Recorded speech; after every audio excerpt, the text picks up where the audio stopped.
저는 그 2014년도에 6월 달에 나주혁신도시에 나주혁신장로교회를 개척해서 지금까지 담임 목사로 섬기고 있는 박용주 목사입니다.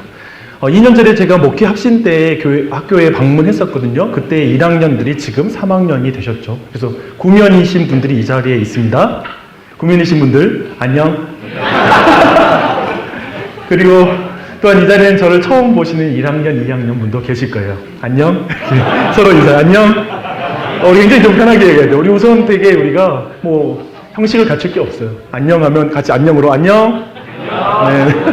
네, 분위기 너무 좋아요. 이 상태 너무 원합니다. 네, 제가 오늘 이 시간, 제게 주어진 시간이 약 1시간 반 정도로 알고 있어요. 너무 절망스럽죠. 너무 길어. 지금 너무 앞에 설교도 길었는데 또 1시간 반을 생각하니까 너무 힘들 텐데 제가 최대한대로 50분 안에 제 강의를 마무리를 하고 여러분에게 질의응답 시간을 이렇게 갖는 방식으로 허용합니다. 근데 제 강의 시간이 50분으로 지켜질지는 확신할 수가 없어요. 그러니까 그 부분은 시험에 들지 마시고 조금 길어지면 길어지는 대로 들으시고 하셨으면 좋겠습니다. 하지만 강의를 들으실 때 여러분이 좀 노트하셨다가 여러분이 꼭 하고 싶은 그런 질문이 있다면 그런 질문을 저에게 해주신다면 너무 행복할 것 같아요. 안녕. 여러분 꼭 기억해 주세요. 오늘 강의의 제목이 교회를 세우는 복음과 즉 신학과 그리고 목회자의 정체성을 함께 같이 나누려고 합니다. 저는 이 시간에 여러분에게 제가 나주혁신 장로교회를 이렇게 세워가는 과정 속에서 복음의 중요성, 복음 신학의 중요성이 어떠했는지에 대해서 함께 설명드릴 것이고요. 그리고 그 복음 신학으로 빚어지는 목회자의 정체성이 무엇인지 그 정체성을 함께 좀 확인하려고 합니다. 그리고 나서 마지막으로는 이렇게 교회를 세우는 그 복음 신학, 그것을 목회자의 바른 정체성 아래에서 세워나가는 것을 우리가 고려할 때 우리가 지금 여러분이 이 순간 신학을 어떻게 해나가는 것이 합당한가, 어떻게 신학을 여기서 공부하는 게 좋을까라는 부분에 대해서 제가 잠깐 이렇게 제안을 드리려고 합니다. 당연히 이것은 제가 나주혁신장로교회라는 어떤 제한된 상황 속에 매우 주관적인 어떤 이야기가 될 수도 있을 것 같아요. 그래서 여러분이 염두에 두실 때 약간은 객관적이지 못하다고 느낄 때에는 그냥 과감 없이 이런 지식은 안녕 그렇게 하면서 그냥 떨어버리시고 필요한 이야기들 여러분이 잘 취하시면 좋겠습니다. 먼저 교회를 세우는 그 복음과 그리고 그 복음 신학에 대해서 그 중요성에 대해서 함께 여러분과 한번 나눠보고 싶습니다. 여러분 나주혁신장로교회 제가 이렇게 이름을 지었는데요. 여러분 이 이름 딱 들어봤을 때 어떤 생각이 드세요?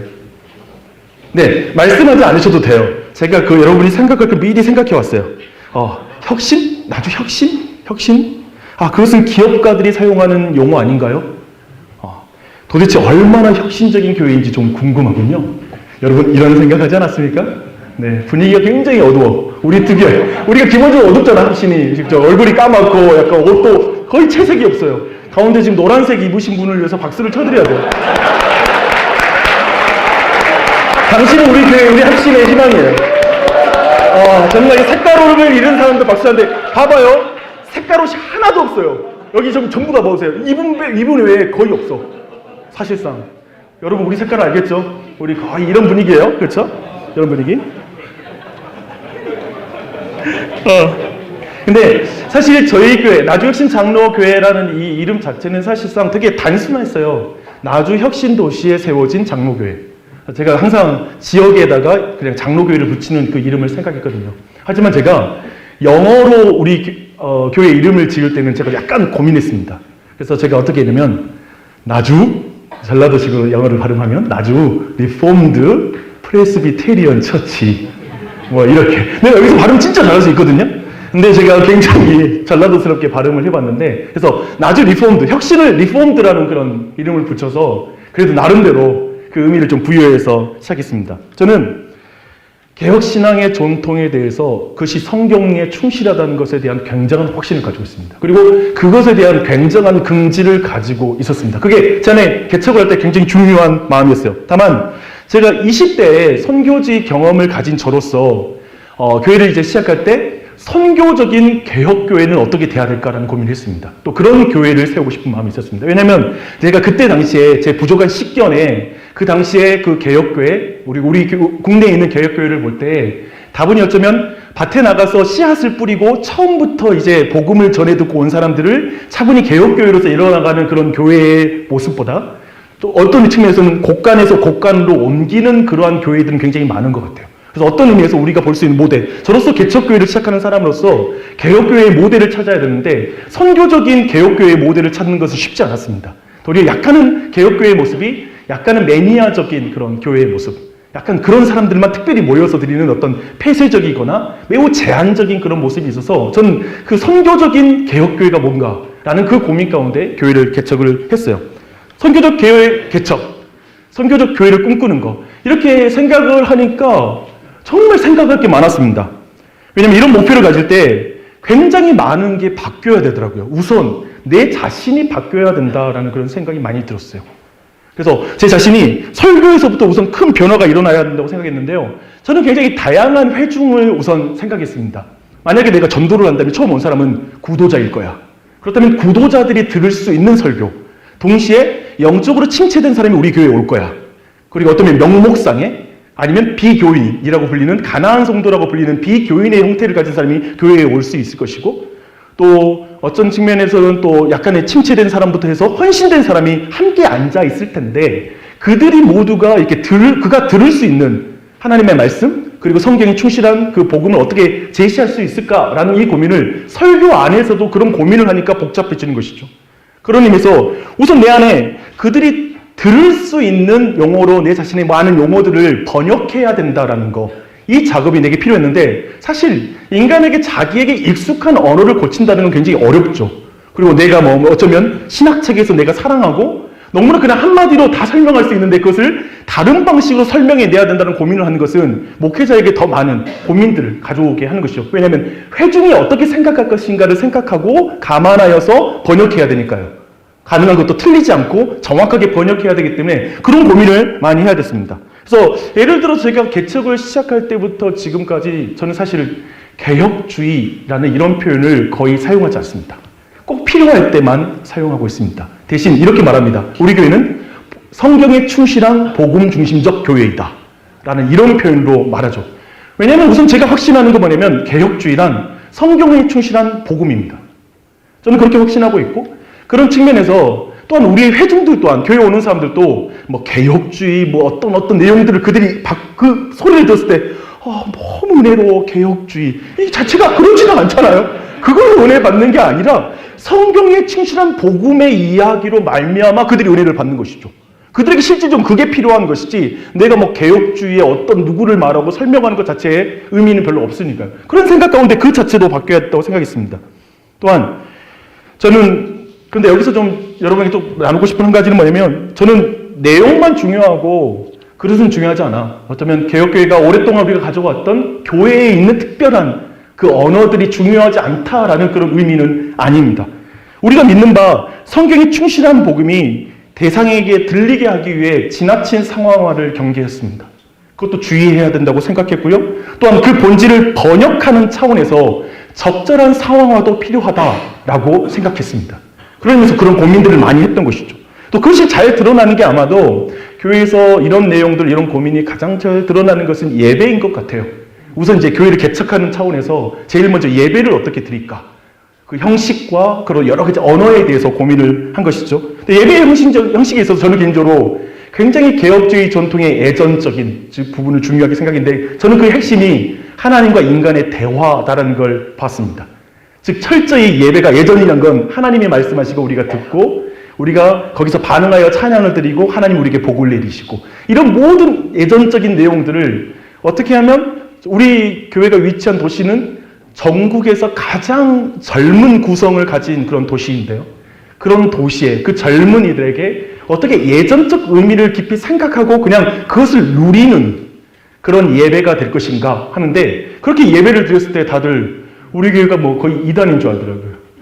뭐냐면 너무 그런 예전적인 것이 그냥 언어와 자연스럽게 순서수세에 스며 있다 보니까 너무 형식이 없다고 느껴질 만큼 그런 예배의 형태도 사실 우리 교회에 있기도 했습니다.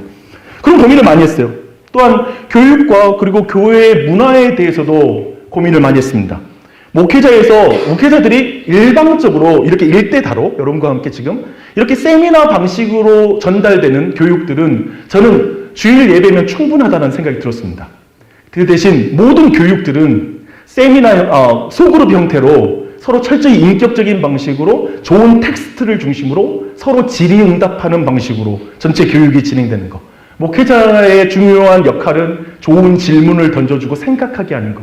그러니까 교인들로 하여금 자신을 숙고하게 만들고 기독교 신앙을 고민하게 만들고 생각하게 만드는 그런 교회의 어떤 그런 교육 과정. 그리고 그런 변증적인 특징이 교회 전반 안에 스며들어서 아까 제가 말한 것처럼 처음 교회에 온 사람이 자신의 신앙이 있는 것처럼 포장할 필요가 없고 자신의 내면에 있는 질문들을 진실하게 질문하고 정직한 대답이 있는 교회의 문화를 어떻게 만들 것인가, 이 부분에 대한 고민이 교회 안에 전반에 있었습니다. 근데 그 결과가 궁금하시죠? 그렇죠? 엄청 궁금해. 안 궁금해도 궁금해요. 그렇죠? 그렇게 생각하고 말할 거니까. 근데 완전 폭망은 아닌데 제 예상은 확실하게 벗어났어요. 그 결과, 이런 어떤 교회를 생각하면서 교회를 연 결과, 그것은 벗어났습니다. 제가 우선 어려서부터 신앙생활을 해온 헌신자들이, 여기서 헌신자는 진짜 헌신자, 새신자가 아니라 헌신자들이 많이 유입되었습니다. 대다수가 그런 사람들만 유입되었습니다. 제가 그 개척을 준비할 때 제 멘토 목사님께서 제가 개척교회를 섬기다가 개척을 했거든요. 네. 근데 그 개척교회 목사님께서 제게 이런 질문을 하더라고요. 6개월 동안 가족만 모여도 목사님 괜찮죠? 고민이 되더라고요. 네. 목사님, 1년 동안 가족만 모여도 괜찮죠? 가족이 곧 교회 맞죠? 네. 근데 마지막에 또 나왔어요. 2년 지나도 가족만 모여도 괜찮죠? 네, 그거 아세요? 이 질문이 나는 어디가 생각이 나냐면, 하나님께서 천사가 아브라함에게 질문할 때 있잖아요. 그 질문을 생각하면서 점점 지분이 더할수록 굉장히 그 공포심을 자극하는 그런 내용이었어요. 왜 근데 이런 질문을 했냐면, 저희가 교회 개척을 아파트 7층에서 시작했거든요. 저희 집에서. 그러니까 그런 어떤 질문을 할 만하죠. 이제 보나마나 사람들 모이기 힘들 텐데, 그 정도 감안하고 지금 시작하는 게 좋으니까, 제 멘토가 너무나 탁월한 분이었거든요. 그걸 미리 개척 경험도 많으셨고요. 그런 질문 저한테 하시더라고요. 근데 제가 무슨 질문인지도 모르고 어떤 의미인지도 모르고 그냥 네 이렇게 대답을 했어요. 그렇게 시작했거든요. 어떻게 됐을까요? 집에서 모였는데 첫 주부터 두 가정이 오는 거예요. 웬일이야. 분위기 여러분 전혀 감동하지 않는데 나만 감동해. 근데 집에서 모였는데 사람들이 와. 그래서 너무 와요. 그렇게 하다가 이제 교회에서 5가정이 모였어요. 3달 만에 5가정이 이제 모이게 된 거예요. 근데 이렇게 된 게 뭐냐면, 사실 우리 도시가 새롭게 시작하는 그런 도시였기 때문에 유동 인구도 많았고, 사실은 이제 도시가 시작됐는데 교회가 없었어요. 왜냐면 다들 교회 건물 세울 건물도 없었고 너무 비싼 거야. 교회를 세우기에는 이 세가. 그래서 아무도 못 들어와. 근데 집에서 교회를 시작할 생각을 하는 사람은 아무도 없어. 근데 저는 시작했거든요. 그러다 보니까 그냥 아무도 찾아오더라고요. 찾아와서 이제 결국 교회가 이제 더 많아져가지고 태권도장을 빌려서 거기에서 모이고, 또 사람이 모아지자 이제 상가로 들어가서 사람들이 모이고 하는 과정 속에서 지금은 5층과 6층, 2층을 이렇게 쓰고 있습니다. 근데 한번 제가 볼 때 왜 사람들이 모였을까라는 그런 생각을 해봐요. 왜 모였을까? 물론 결과적으로 말했을 때 그런 이유를 말하고, 우리는 또 한편에 하나님의 은혜로 모였지라고 이렇게 말할 수도 있겠죠. 하지만 그 부분은 하나님께 어떤 은혜잖아요. 그렇죠? 하지만 그 원인을 좀 생각해 본다면, 확실한 것은 제가 좀 잘생겨서라는 것은 확실히 아니죠. 그러니까 육체로 취할 만한 그런 외적인 모습을 가지고 있지는 않다라는 생각이 확실히 들고요. 근데 놀랍게도 우리 교회 모이는 사람들이 청년 때에 한 가닥씩 한 사람들, 젊은이들이 많이 모이더라고요. 근데 그들이 율법적인 교회, 그리고 종교화된 어떤 신앙의 어떤 시스템, 환경 속에 굉장히 진력이 나 있는 사람들, 굉장히 그렇게 지쳐있는 사람이 교회 안에 많이 모였습니다. 그리고 그들이 복음 중심적 메시지에 반응하는 것을 보았습니다. 핑계 같지만 제 사역은 이제 그 뒤로는 사람들이 워낙 잘 많이 몰려드니까 개인적으로는 이제 불신자들을 만나는 그 사역, 제가 꿈꿨던 게 그거라 했잖아요. 내 예상을 벗어났다는 말이 이런 거예요. 저는 정말 선교적인 교회 해가지고 내가 불신자들을 대하면서 한 사람 만나는 그런 사역들을 꿈꿨는데, 사실상 이제 그때부터는 교회에 들어온 이들에게 다시 성경 전체에 있는 복음, 그리고 그리스도 중심적 설교와 여러 가지 가르침을 통해서 다시 그들에게 복음을 들려주고 그들을 갱신하는 사역들로 들어가게 되었습니다. 거기에 정신이 없었어요. 그리고 교회 오는 사람들을 보는데 너무나 다양한 교단적 배경을 가진 사람이 모이는 거예요. 뭐 감리교, 침례교, 뭐 다 상관없이 다 어떤 그 복음 메시지 그런 거 안에서 사람들이 몰려드는 걸 보았습니다. 그리고 저희 또 충격적으로 말하면 사실 저희 마을 우리 동네에 있는 어떤 그 구성원들의 학력은 굉장히 높은 수준이고요. 사실 전체적인 분위기는 되게 무신론적 어떤 합리주의, 이런 이성주의가 굉장히 많이 들어와 있는 그런 도시라고 생각하면 됩니다. 네, 여튼 그런 사람들이 교회 안에 들어오기 시작했고, 그리고 그런 나주 혁신 도시에서 제가 경험한 그런 경험은 많은 젊은 세대 신자들이 합신에서 제가 배웠고, 그리고 합신에서 저를 변화시켰던 개혁신학, 곧 성경에 충실한 복음에 대해서 굉장히 크게 반응하고 있다는 걸 보았습니다. 굉장히 갈급해한다는 걸 보았습니다. 여러분은 어떨지 모르겠지만 저는 사실 합신 들어올 때 개혁신학에 진짜 전혀 그게 뭔지 모르고 왔거든요. 제 친구가 올해 저를 잡아서 끌고 왔어요. 가라고. 그래서 와서 들으니까 너무 좋은 거예요. 우선 교수님들이 너무 좋으셨습니다. 네, 너무 좋았어요. 완전 좋아. 그래가지고 노선 너무 나 그때 그 있잖아요. 입학 설명회에서 너무 내가 감동을 받아서 와야 되겠다라는 생각이 들었어요. 왜냐하면 제가 기본적으로 작은 걸 좋아해요. 저 큰 걸 별로 안 좋아해. 근데 합심이 작아. 너무 좋아. 그래요. 그래서 들어왔어요. 네, 뭐 불만이 있어요? 네. 근데 이제 교회가 점점 규모가 커졌죠. 교회 이제 규모가 커지면서 교회 운영과 관련해서 수많은 이슈들이 생기기 시작했고, 그 과정 속에 이제 갈등들이 시작되기 시작했습니다. 저는 굉장히 당혹스러웠습니다. 제가 그 당시까지 사실 제가 전임 사역을 한 번도 안 해봤어요. 저는 그냥 파트 사역 경험 가지고 바로 개척에 뛰어들게 됐죠. 근데 그런 측면에서 제가 잘 모르는 부분도 굉장히 많은 거죠. 근데 저는 이런 생각이었어요. 성경에 충실한 복음을 제대로 선포하고, 그리고 나서 하나님 나라 중심적 기도를 교회에서 충실하게 진행하면 사람들은 거기에 젖어들고 변화되어서 어쩌면 또한 한편에 내가 권위주의를 굉장히 싫어했거든요. 권위주의를 내려놓고 좀 더 민주적 운영을 하면서 사람들의 의견을 들어가면서 목회를 한다면 분명 이 교회는 큰 문제가 없을 거야 라고 굉장히 나이브하게 순진하게 생각을 했었습니다. 그런데 교회 운영과 관련된 이슈가 나오면 은혜롭던 얼굴이 차갑게 변하더라고요. 교회에 무슨 결정이 나면 목사님 왜 이것을 목사님이 결정하죠? 라는 방식의 질문들이 이제 점점 받기 시작했습니다. 그래서 제게는 집에서 모일 때보다, 그리고 태권도장에 모일 때까지, 그때보다 이제 상가에서 사람들이 모여질 때부터의 목회가 내겐 더 힘들었습니다. 그리고 그때로 별로 돌아가고 싶지 않아요. 도리어 저는 지금도 처음에 개척했을 때가 되게 재밌었어요. 워낙 그런 걸 즐기는 사람이기도 하는 것이 있겠지만, 작아서 뭐 정치, 행정 신경 쓸 거 없이 그저 한 사람 한 사람 만나고 교제하고 이야기 나누고 하는 게 나한테는 너무나 좋았습니다. 그때로 돌아가고 싶은 거예요. 그런 마음이 계속 있었어요. 그래서 제게는 그래서 저는 이 안에서 여러분이 한 가지 염두에 둘 한 가지 나주혁신 장로교의 특성이 있는데요. 그것은 뭐냐면 30대와 40대가 장년 교인의 80% 이상이 된다는 것입니다.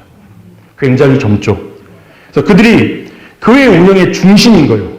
그래서 제가 그런 생각을 했거든요. 우리 교회는 사실상 한국 교회의 앞으로 10년, 20년의 교회 운영의 주체가 될 사람들, 나는 먼저 목회의 경험을 하고 있다라고 그런 생각을 했고, 그리고 제가 노출된 그 경험과 질문들, 회중으로부터 나오는 그런 어떤 부딪힘들은 어디 가서 상담받을 수 있는 내용들이 많이 없었어요.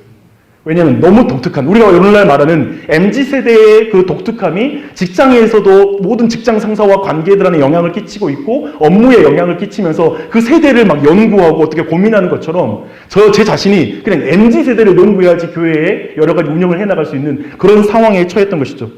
그래서 어쩌면 그들 안에 교회 운영과 관련된 한국교회의 부정적인 경험도 그들이 가지고 있고요. 왜냐하면 부모 세대들이 어떻게 교회를 하는지 봤으니까. 그 부정적인 경험에다가 또 그 세대의 어떤 감성, 소위 MZ세대가 가진 그 문화적인 특성도 그대로 가지고 있는 존재들이기도 하고요. 그들에게 제가 그들의 어떤 많은 생각들을 내가 받아내고 또 그걸 해석하되 어떤 문화이든지 얀지인데 다 틀렸어라고 말하는 게 아니라 그 문화 안에 옳은 것도 있고 틀린 것이 있듯이, 마치 우리의 과거 세대가 틀린 것도 있고 그리고 옳은 것도 있었듯이 교회 전통에서 그 모든 세대를 또한 문화적으로 분석해야 되는 부분들, 그걸 받아내면서 해석하면서 장로교회를 가르쳐 나아가야 하는 이 부분에 맞닥뜨리게 되었습니다. 저는 그때 그걸 깊이 고민하다가 제가 아까 처음에 말씀드린 것처럼 선교적인 개혁교회를 시작한 의미를 그때 굉장히 내가 땅을 치며 후회했어요. 땅을 치며 후회했단 말을 좀 설명드릴게요. 결국 내 회중이 가진 그 전제들, 선 경험, 그 모든 전체를 하나씩 치유하고 교정하며 설득해 나가는 긴 과정의 목회의 여정이 결국 내가 선택한 어쩌면 선교적 개혁교회의 의미이구나. 어떤 의미에서 어떤 교회들에서 어떤 개혁교회 전통에서 잘 훈련받은 사람이 오자마자 제가 하는 말을 이해할 것이고 장로교 전통을 이해하면 다 받아들일 것이지만 이 사람들은 너무나 다양한 교단 배경과 또 신앙적인 어떤 수준에 왔을 때 모든 것을 하나씩 가르쳐 나아가는 긴 여정의 과정, 그 성장의 과정이 선교적 개혁교회를 개척하고 한 교회가 서나가는 긴 과정이라는 거 이해하는 것이죠. 그런 측면을 제가 생각했습니다. 그래서 어떤 의미에서 제가 보는 건 이런 거였던 것 같아요. 목회도 우리가 앞으로 여러분이 어떤 길을 선택할지 모르지만 어쩌면 상처와 갈등을 피하기 위해 동의하면 들어와, 아니면 여기 맞는 사람만 남고 동의하지 않으면 다 나가세요 라고 말할 수 있는 게 목회는 아니더라고요. 어떤 그런 측면을 우리가 목회 안에서 고민해야 되는 부분, 그리고 그들을 껴안고 나아가야 되는 부분에 대한 목회의 여정이 있다는 걸 많이 생각했습니다. 그때부터 권위에 대한 반감, 그리고 교권에 대한 부정적인 마음을 가진 회중들, 또 근본적으로 그런 특징을 볼 때 뭐냐면 목회자에 대한 어떤 경계심이 굉장히 많고 신뢰를 쉽게 하지 못하는 어떤 그 세대의 특성들을 그대로 목회 안에서 저는 받아내야 되는 것이죠. 그런데 저는 그들에게 종교개혁 역사부터 교리 공부, 교회 정치에 대한 내용들을 이제 차근차근 가르쳐 나가기 시작했습니다. 근데 이 과정은 여러분 주의했으면 좋겠어요. 단지 이 부분은 단지 학습에 대한 문제는 아니라는 걸 보았습니다. 뭐 그런 교리를 가르치면 그들이 그렇게 변화되냐, 그런 문제가 아니라 제가 보는 개혁교회에 어쩌면 내가 가지고 그 당시에 있었던 내 문제는 뭐였냐면 가르치자 몰라서 그래 그 생각이었어요. 그러니까 계속 나는 만날 때마다 이 사람한테 내가 어떻게 이전에 내가 들었던 말 중에 개혁교회의 정신과 교회 정치를 모르는 어떤 그 사고가 있잖아요.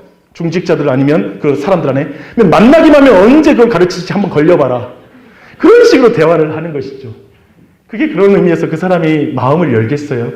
자꾸 내가 뭔가를 가르치고 기회만 잡으면 뭔가를 그렇게 교회를 이해시키려고 하는 그 위치에만 있으니까요. 예를 들면 단지 그 차원은 넘어서는 것이었습니다. 저는 그 과정 속에 어떤 의미에서는 그 과정, 그 여정은 제 동기를 의심받는 건 늘 불쾌했어요. 그렇잖아요. 목사님 왜 저렇게 할까? 동기가 뭐야? 라고 하면서 교인들이 수군거리는 것들, 그건 내게 목회자라고 굉장한 스트레스를 유발하고 불쾌한 일입니다. 그럴 때 당하면 나는 그런 무례함으로 갚고 싶은 마음이 내 안에 올라오죠. 악을 악으로 갚고 싶은 마음에 목사로서 갈등해야 됐습니다. 맞지 않은 사람을 배제하고 싶어하는 마음과 끊임없이 싸워야 됐습니다. 잘라내버리지 라는 마음들 말입니다. 사랑해야 할 교인을 미워하고 있는 나 자신을 보며 정말 목회의 과정은 그럴 때 회의감이 많이 느껴지는 것 같아요. 그냥 정말 교회에 너무나 사람들은 막 계속 모이고 있는데 내 마음에는 그런 마음이 있으니까요. 혼자 있을 때에는 막 그랬어요. 막 회의 시간에 가상의 질문을 생각하면서 혼자 AI와 대화를 나누고 있는 거죠. 가상의 대화와 계속 디베이팅을 하면서 내가 어떻게 성경적 원리를 그때 그렇게 질문하면 이렇게 가르쳐서 정말 그렇게 인도할까? 이런 생각을 머리에서 계속 생각했습니다. 그런 과정, 그 여정 속에서 점점 목회의 기쁨을 잃어가더라고요. 행복하지 않았어요. 아까 말한 것처럼 처음이 너무 좋았던 거예요. 그러니까 내가 왜 이러고 있지? 라는 마음이 들었습니다. 나중에 교인들을 만나는 것들이 싫어지기 시작했고요. 어느 순간 그냥 안 만나고 싶더라고요. 골방에 들어가고 싶은 마음 있었습니다. 탈진하기 시작한 것이죠. 그러다가 코로나가 시작하기 직전이었던 2020년도 1월 때 우리 교회 임시당회 성격을 가진 그런 모임에서 제가 사임하겠다고 말했어요. 그 당시에는 교회는 막 계속 성장하는 상황이었죠. 하지만 내가 가지고 있던 그 고통은 누구도 모를 정도로 목회 안에서 설교 시간에 사람들을 이렇게 책망하거나 그러려고 하지 않았어요. 꾹꾹 참아왔어요. 근데 내 자신이 죽을 것 같은 거예요. 마지막에는 지난번에 왔을 때 나눴지만 막 가슴이 쿵쾅거리는데 그 중에 회의만 있으면 가슴이 막 월요일부터 뛰기 시작하는 거예요. 가슴이 이렇게 벌떡벌떡 뛰는 게 느껴지더라고요. 이러면 안 되겠다. 내가 죽겠다라는 생각이 들었고 아내가 동의를 하더라고요. 그래서 근데 그때까지 과정이 진짜 힘든 거잖아요. 이제 교회에 그 말을 하기 전까지의 고뇌가 있었습니다. 어떤 생각이냐면 워낙 개척자로서 교회를 너무 사랑하다 보니까 우리 교회에 예를 들면 2-3사람이었거든요. 내 마음에 어렵게 한 사람이 5사람 이렇게 한 2-3사람 안에서 있는 그룹들이거든요. 생각해보면 좀 그냥 이렇게 잘라내고 나가주십시오 라고 말하시면 저는 그런 말을 못하겠고 그러면 교회가 깨질 것 같고 내가 이 교회에 어울리지 않는가 보다라는 생각을 하면서 내가 나가겠다라고 이렇게 결국에 말을 했습니다. 저는 지금 제 교회 개척하는 과정 속에 지금 이런 이야기를 여러분께 드리고 있습니다. 어쩌면 저는 대한민국에서 신학을 하고 있는 그 재학생들, 여러분 신학생이 이끌 회중세대와 가장 근접한 세대를 담임하고 있는 그런 목회자라는 생각이 듭니다. 그런 면에서 여러분들이 담임할 회중과 교회를 개척하고 또한 혹은 교회를 세우는 과정에서 경험할 수 있는 것들을 제가 미리 경험하고 있다라는 그런 생각이 듭니다. 사실 저는 누군가 보기에 개척 성공담을 말하기에 가장 극적인 조건과 이야기 그리고 모든 스토리를 통과한 사람이기도 합니다. 뭐 누가 도와준 거, 뭐 돈을 재정을 대준 거, 뭐 이런 차원도 없고 쉽게 말해 우리가 늘 영문단 말하는 맨 땅에 헤딩 해서 집에서부터 시작해서 체육관을 거치고 막 옮겨가는 과정들도 드라마틱했고요. 하지 못한 이야기는 굉장히 많아요. 그 과정 다 통과하고 갔죠. 근데 지금도 교회는 계속 성장 중에 있습니다. 그러니까 작년이 150명이 넘어가고요. 놀라운 것은 아이들이 150명이 넘어요. 이제 거의 되어가고 있어요. 재밌는 구성이죠. 아이들이 너무 없다고 하는데 저출산을 감각할 수 없다. 전혀 안 느껴진다. 왜 이렇게 아이들 많이 나? 우리 집에 애가 넷이야. 이번에 강도사님 오셨는데 애가 넷이야. 뭐야 이거? 우리는 기본적으로 사역자로 그냥 교회가 성장할 수 있는 막 그런 애기를 많이 낳아요. 여러분 애기 많이 낳으세요? 네, 애기 많이 낳으세요. 그러니까 제가 볼 때 사역자 애기 많이 낳은 것을 청빙할 때 마이너스로 생각하는 교회는 바보다. 와, 이런 바보가 어디 있을까? 왜냐면 교육자가 아이가 많을 때 사람이 많은 사람들이 모여요. 신기해. 그쵸? 놀랍죠? 여러분 이렇게 말하면 뭐 숫자가 중요해요. 그쵸? 잠깐만. 정확하게 숫자가 중요해요? 중요해요. 그쵸? 에이 숫자가 뭐가 중요해? 해요. 숫자가 중요해. 내 말은 이런 말은 뭐냐면 되게 여러분들 우리는 시작할 때 그래 숫자 뭐가 중요해? 하지만 목회 현장에서 숫자 중요해. 그렇게 말할 수 있겠죠. 그 도전 만만치 않죠. 항상 저는 그랬던 것 같아요. 신학할 때 여러분들이 답을 가지고 있어서 교회가 답대로 된다고 생각하지는 마세요. 여러분이 그런 실력을 가지고 있다고 생각도 하지 마세요. 부딪혀보면 알아요. 마르다가 주는 그리스도시요 하나님이 보내신 하나님의 아들이신 것을 제가 믿습니다. 라고 이렇게 딱 고백하고 나지만 시체 냄새가 나는 그 죽은 거 실제로 맞닥뜨렸을 때 예수님 앞에 말리고 서요. 베드로가 마태복음 16장에서 주는 그리스도시 살아계신 하나님의 아들이십니다 하지만 실제로 예수님이 가실 길 앞에서는 막아서는 것처럼 여러분이 지금 우리가 신학에 대해서 고민하고 고백하고 있는 내용이 실전에 가서는 달라질 수 있는 거예요. 그 실제 앞에 맞닥뜨리면 달라질 수 있어요. 숫자 뭐가 중요해요? 숫자 중요해. 안녕. 다시 한번 분위기가 썰렁하니까 안녕. 네. 근데 사람이 제가 보니까 그래요. 사람이 많던 적던 하나의 교회가 세워지는 과정은 쉽지 않습니다. 그 과정은 쉽지 않아요. 지금도 제게도 과정은 너무나 어렵게만 느껴집니다. 감사하게도 그 과정 속에 제가 아직까지 하고 있잖아요. 교회를 사임하지도 않았고 나를 또 어쩌면 힘들게 했던 그런 관계를 가지는 사람들도 한 명도 떠나지 않았어요. 그래도 모두 남아있고 저희 교회도 쪼개지지도 않았습니다. 여기까지 왔습니다. 갈등의 관계들이 사실상 제가 생각할 때 다 정리됐어요. 제가 이렇게 정리됐다고 말할 수 있는 것은 상대방이 어떤지에 대해서 알고 있기 때문이 아니라 제가 우선 그 사람들을 다 사랑해요. 우리 교회에 내가 미워하는 사람이 없어요. 그리고 내가 긴장하는 관계가 없어요. 그럼 됐죠? 그럼 내 편에서 된 거죠. 그렇죠? 됐다고 생각해요. 제가 기다리는 영혼은 한 사람 있긴 해요. 한 사람 있어요. 기다리는 사람 한 사람 있어요. 하지만 제가 그 사람 미워하진 않아요.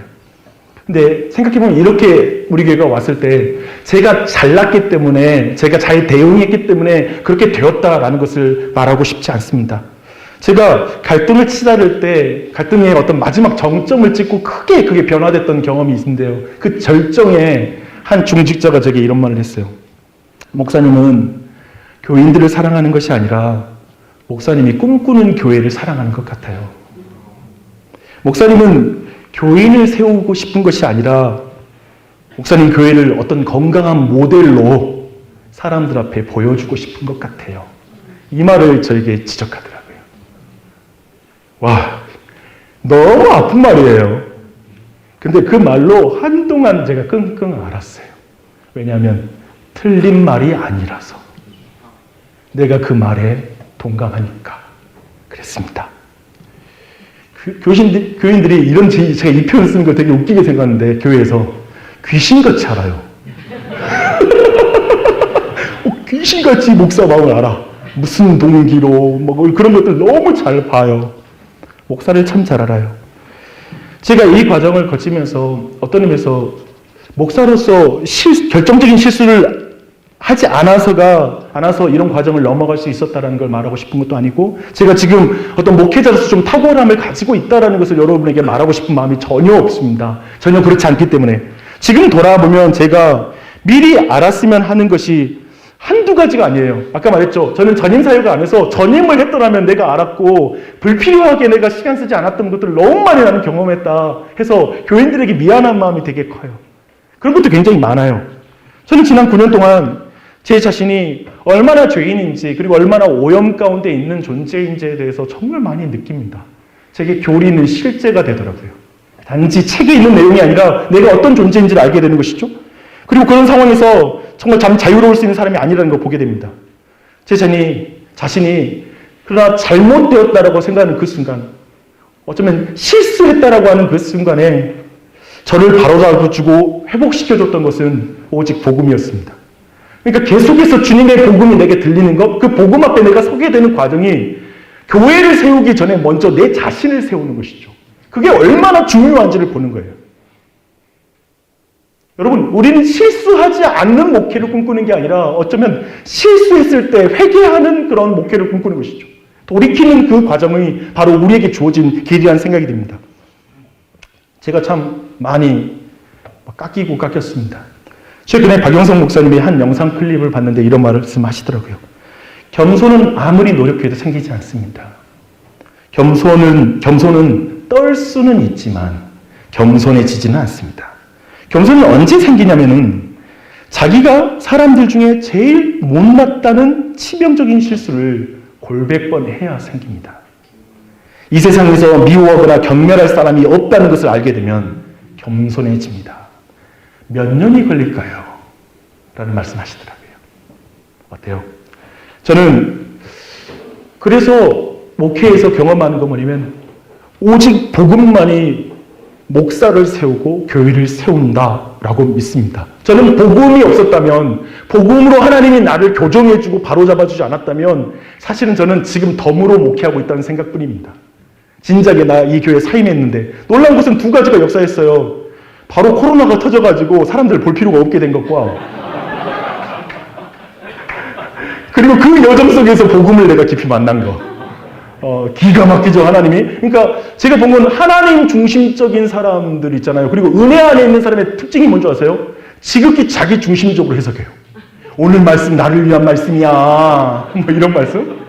하나님 나로 여기 인도한 건, 야, 이 모든 걸 하나님이 나를 위해서 준비하셨어. 라는 거죠. 놀라워요. 하나님 나라 중심적인 사고방식은 놀랍게도 자기 중심적으로 모든 걸 하나님의 은혜로 해석해요.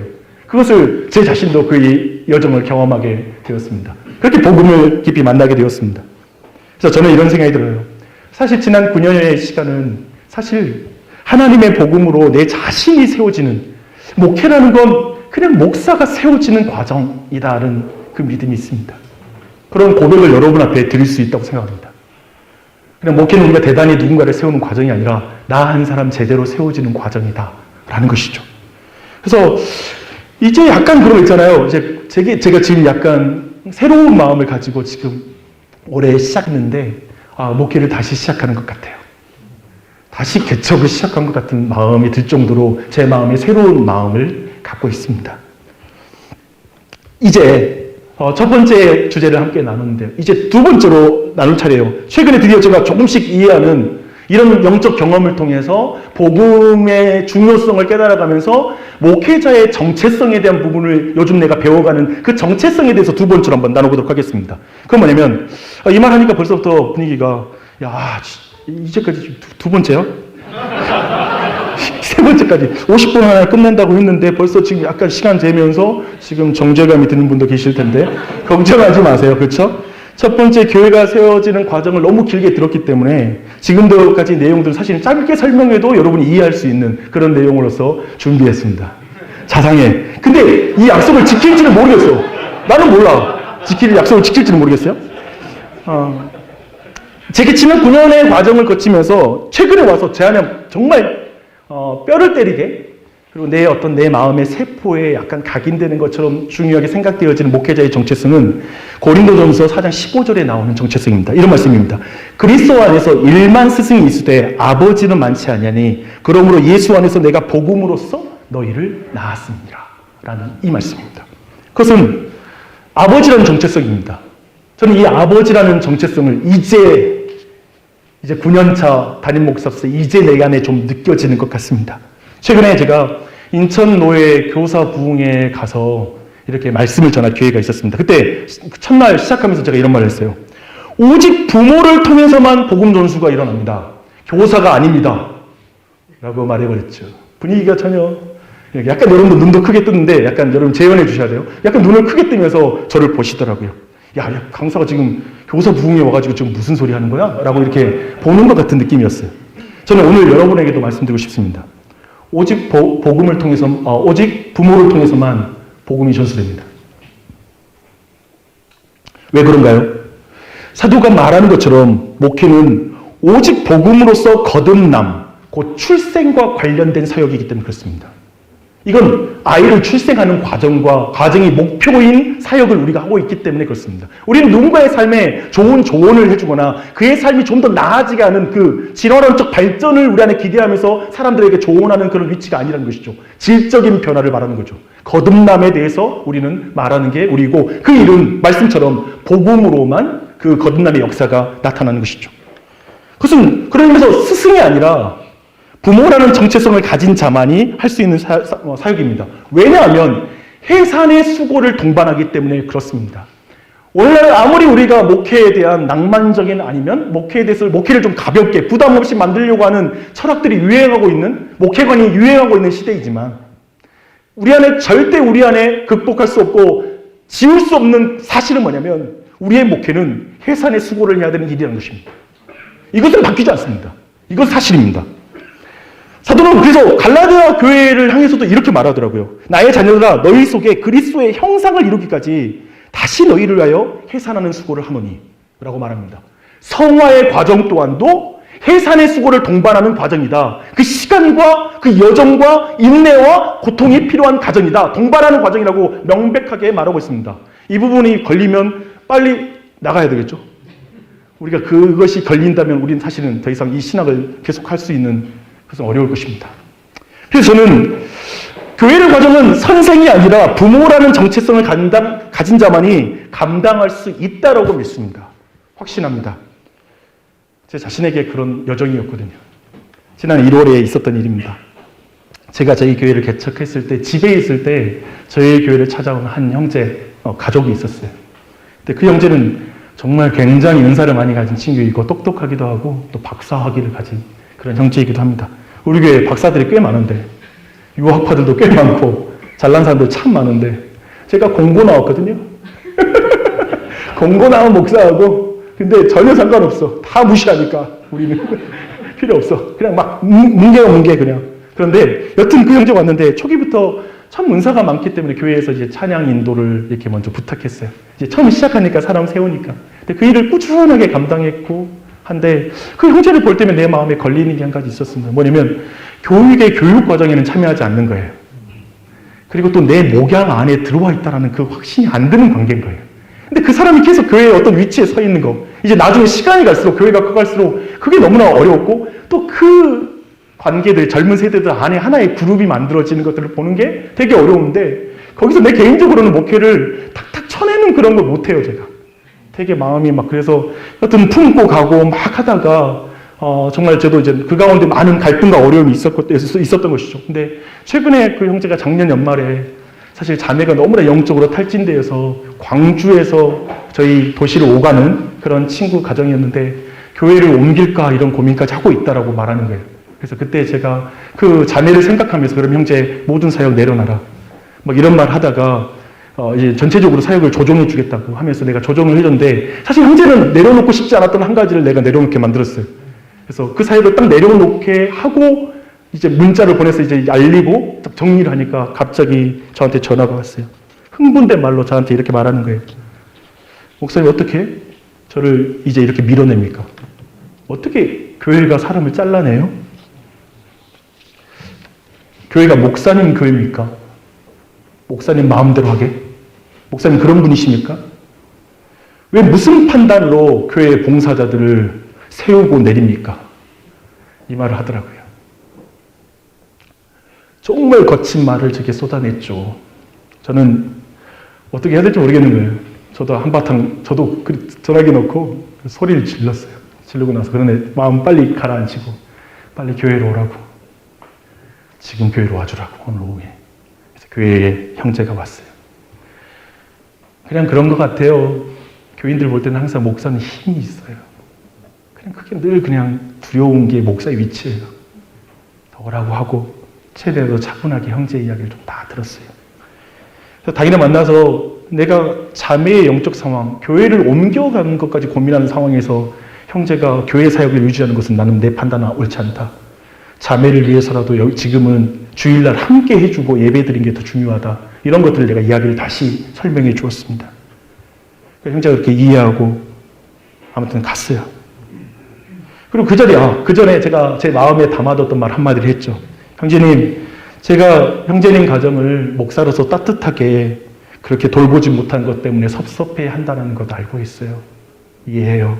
그런데 형제님, 저는 이제까지 한 번도 형제가 저를 목자로 인정한 느낌을 받아본 적이 없어요. 목회자로 인정하고 내 어떤 가르침 안에 들어온 걸 경험해 본 적이 없어요. 그냥 말했어요. 내 마음에 너무 깊이 담아두었던 말. 제가 이런 말 못해요. 탁탁탁 쳐나가야 되는데 그런 걸 잘 못해요.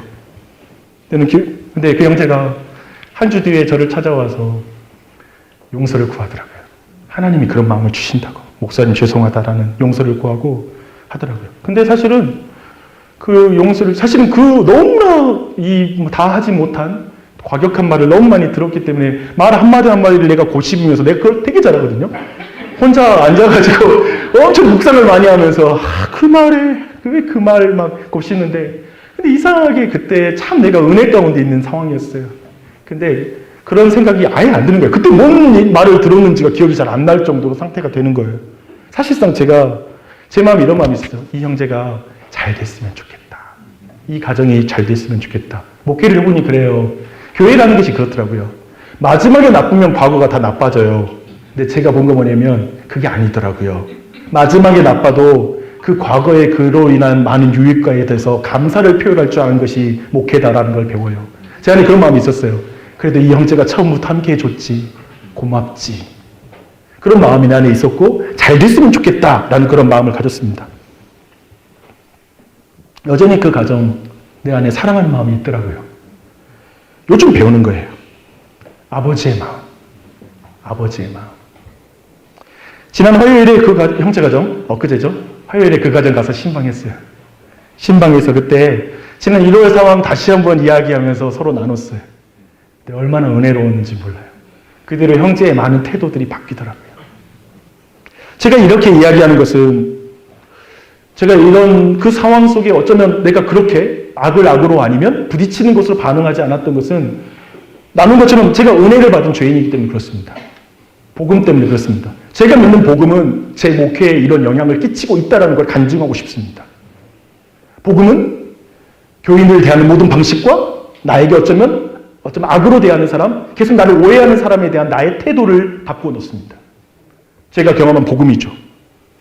하나님 아버지가 그리스도 안에서 나를 그렇게 대하셨기 때문에 제 본성이 아니라 복음의 은혜가 그렇게 저를 인도하고 어쩌면 지금은 전에 없는 변화된 관계를 또한 경험하게 되는 것. 사실 목회에서 예를 들면 여러분 교회 운영과 관련 이슈에서 계속 척을 지거나 갈등이 있는 관계가 돌이키는 경우는 거의 없거든요. 그 관계가 정말 회복되는 것이 쉽지 않거든요. 물론 지금도 완전히 회복됐다고 말할 수는 없겠지만 제 안에 아무튼 미워하는 마음 없으니까 거리낌이 없으니까요. 그런 과정으로 나아가고 있죠. 여러분 저는 부모라는 정체성은 우리로 하여금 위대한 목표를 갖게 한다고 생각합니다. 아까 말했죠. 저는 거듭남이 목표입니다. 그리스도를 닮아감이 목표이지 자리를 채우는 것이 나의 목표의 목적은 아닙니다. 여러분도 그러십니까? 여러분이 가르치고 있는 아이들이 100% 출석했을 때의 만족감보다 그 아이들이 그리스도 안에서 변화되는 것이 내게 더 큰 기쁨이 우리의 목회에서 궁극적인 추구이고 목표이죠. 또한 우리와 하여금 위대한 동기를 갖게 하죠. 이번에 이 개심수의 주제들이죠. 위대한 동기, 그리스도가 나를 얼마나 사랑하셨고 하나님 나를 얼마나 그 아버지가 어떤 분이신지 알기 때문에 내가 하는 사역이죠. 또한 우리가 그 위대한 습관을 갖게 할 것입니다. 그래서 우리는 스스로 부모라는 정체성을 목회자의 그 위치로 규정할 때에 우리의 사역의 질과 헌신도는 결정됩니다. 여러분은 여러분 자신의 사역을 점검해야 됩니다. 지금 여러분의 교회의 봉사활동 그리고 교회에서 사역에 대해서 여러분이 점검해야 됩니다. 그건 뭐냐면 저는 여러분 주일이면 제가 이제 그런 마인드가 있는데요. 우리 교회 아이들 보면 이전에 없던 마음이 생겨요. 전부 다 내 새끼예요. 그런 표현이 되게 파괴적이죠. 오면 내 새끼 왔어. 근데 여러분의 교회에서 아이들이 내 새끼라는 표현을 한번 써보십시오. 마음으로라도. 굉장히 다른 차원이 될 거예요. 자신의 정체성을 부모라는 정체성으로 가질 때 여러분의 교회의 사역의 질과 헌신도는 너무나 달라질 것입니다. 저는 이 부분을 도전하고 싶고요. 사실 제발 어떤 의미에서 수고가 없는 편안한 사역을 꿈꾸지 마십시오. 그런 사역지를 찾는 것에 너무 많은 시간을 할애하지 마십시오. 그게 아니더라고요. 사역은 그런 길이 없어요. 여러분이 이상한 발을 이미 내디뎠어요, 이미. 근데 뒤돌아보면 안 돼. 막 여기서 그러니까 좁은 길로 왔는데 거기서 넓은 길을 찾아. 뭐 어쩌자는 거예요. 제게 이게 내가 나에게 먹는 그거였어요. 좁은 길로 와서 넓은 길을 찾고 있는 거더라고요. 결국 내 안에 있는 갈등이라는 게. 왜 그래? 그거 이미 내가 내려놓고 왔던데 처음에. 우리의 목표가 거듭남이고 그리스도의 형상, 하나님의 형상을 닮아가게 하는 그 자리까지 나아갈 때, 될 때 우리는 100% 출석에 만족할 수 없죠. 그리스도를 닮아가야 하는 것까지 나아갈 것이고 그 부분은 혈육으로 감당함이 아니라 오직 성령의 도우심을 힘입어 오직 진리 안에서만 그 일을 감당할 수 있다라는 우리 안에 확고한 결론이 나죠. 그거밖에 없어. 다른 길은 없어. 라는 확실한 믿음이 생기죠. 근데 목사님, 다른 것도 이 생각이 문제예요. 그런데요. 아니요. 확고한 믿음이 필요하더라고요. 그렇다면 이제 마지막 주제를 살필 차례입니다. 교회를 세우는 복음을 부모의 정체성으로 가르치기 위해서 우리는 지금 합심해서 어떻게 신학을 배워야 될 것인가 이 부분에 대해서 마지막으로 이야기하고 싶습니다. 여기서 우리는 다시 한번 사도의 말에 대해서 좀 귀 기울일 필요가 있습니다. 사도는 놀랍게도 부모의 정체성과 스승의 정체성을 대조적으로 설명하고 있는 것을 보게 됩니다.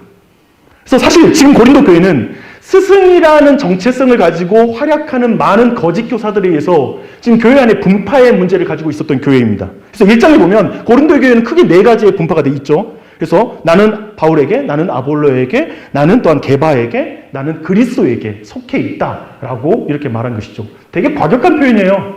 누구에게 속해 있다라는 표현을 쓰고 있으니까요. 그렇죠? 근데 흥미로운 것은 뭐냐면 교회의 분파가 은혜와 거리가 멀기 때문에 생기는 게 아니라는 거예요.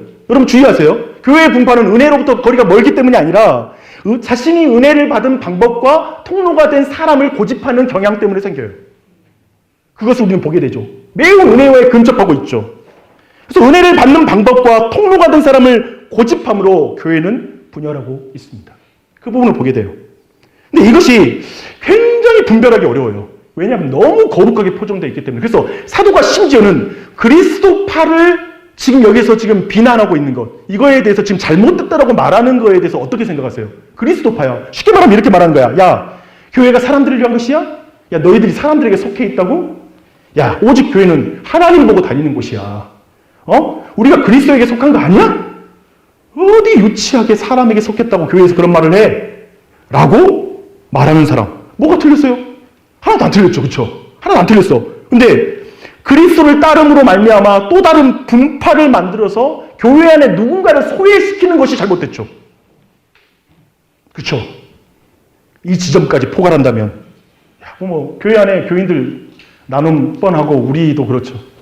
야, 나 개혁주의지만 나 이찬수 목사빠야. 야, 이찬수 목사 진짜 은혜로워.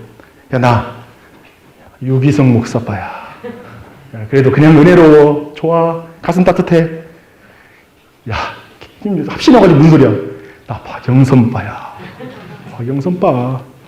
여기서 한 번 더 나가면 막 이제 여러분이 인상 쓸 수 있는데, 아, 나 바핑크빠야. 야, 바핑크. 야, 책을 봐. 야,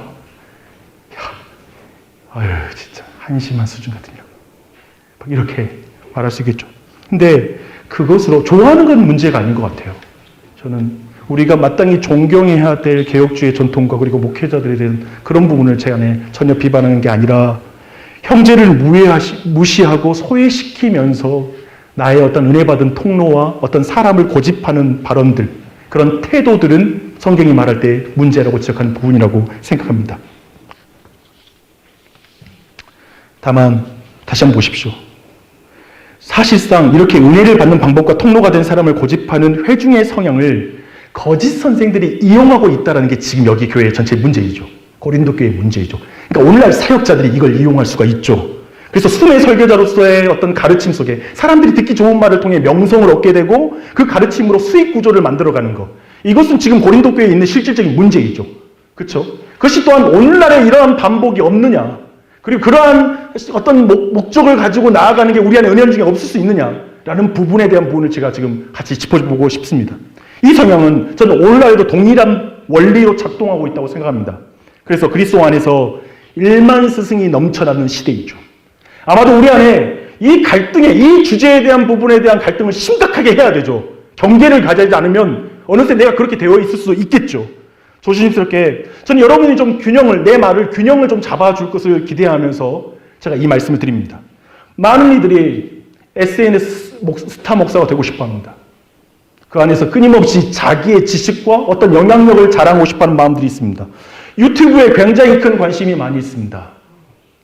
그래서 가능한 그 안에서 많은 사람을 얻어서 교회 개척도 한번 해보고 싶은 마음도 계획하고 있는 사람도 있습니다. 저는 그런 게 완전히 나쁘다라고 말하는 게 아닙니다. 그럴 수 있다는 것이죠.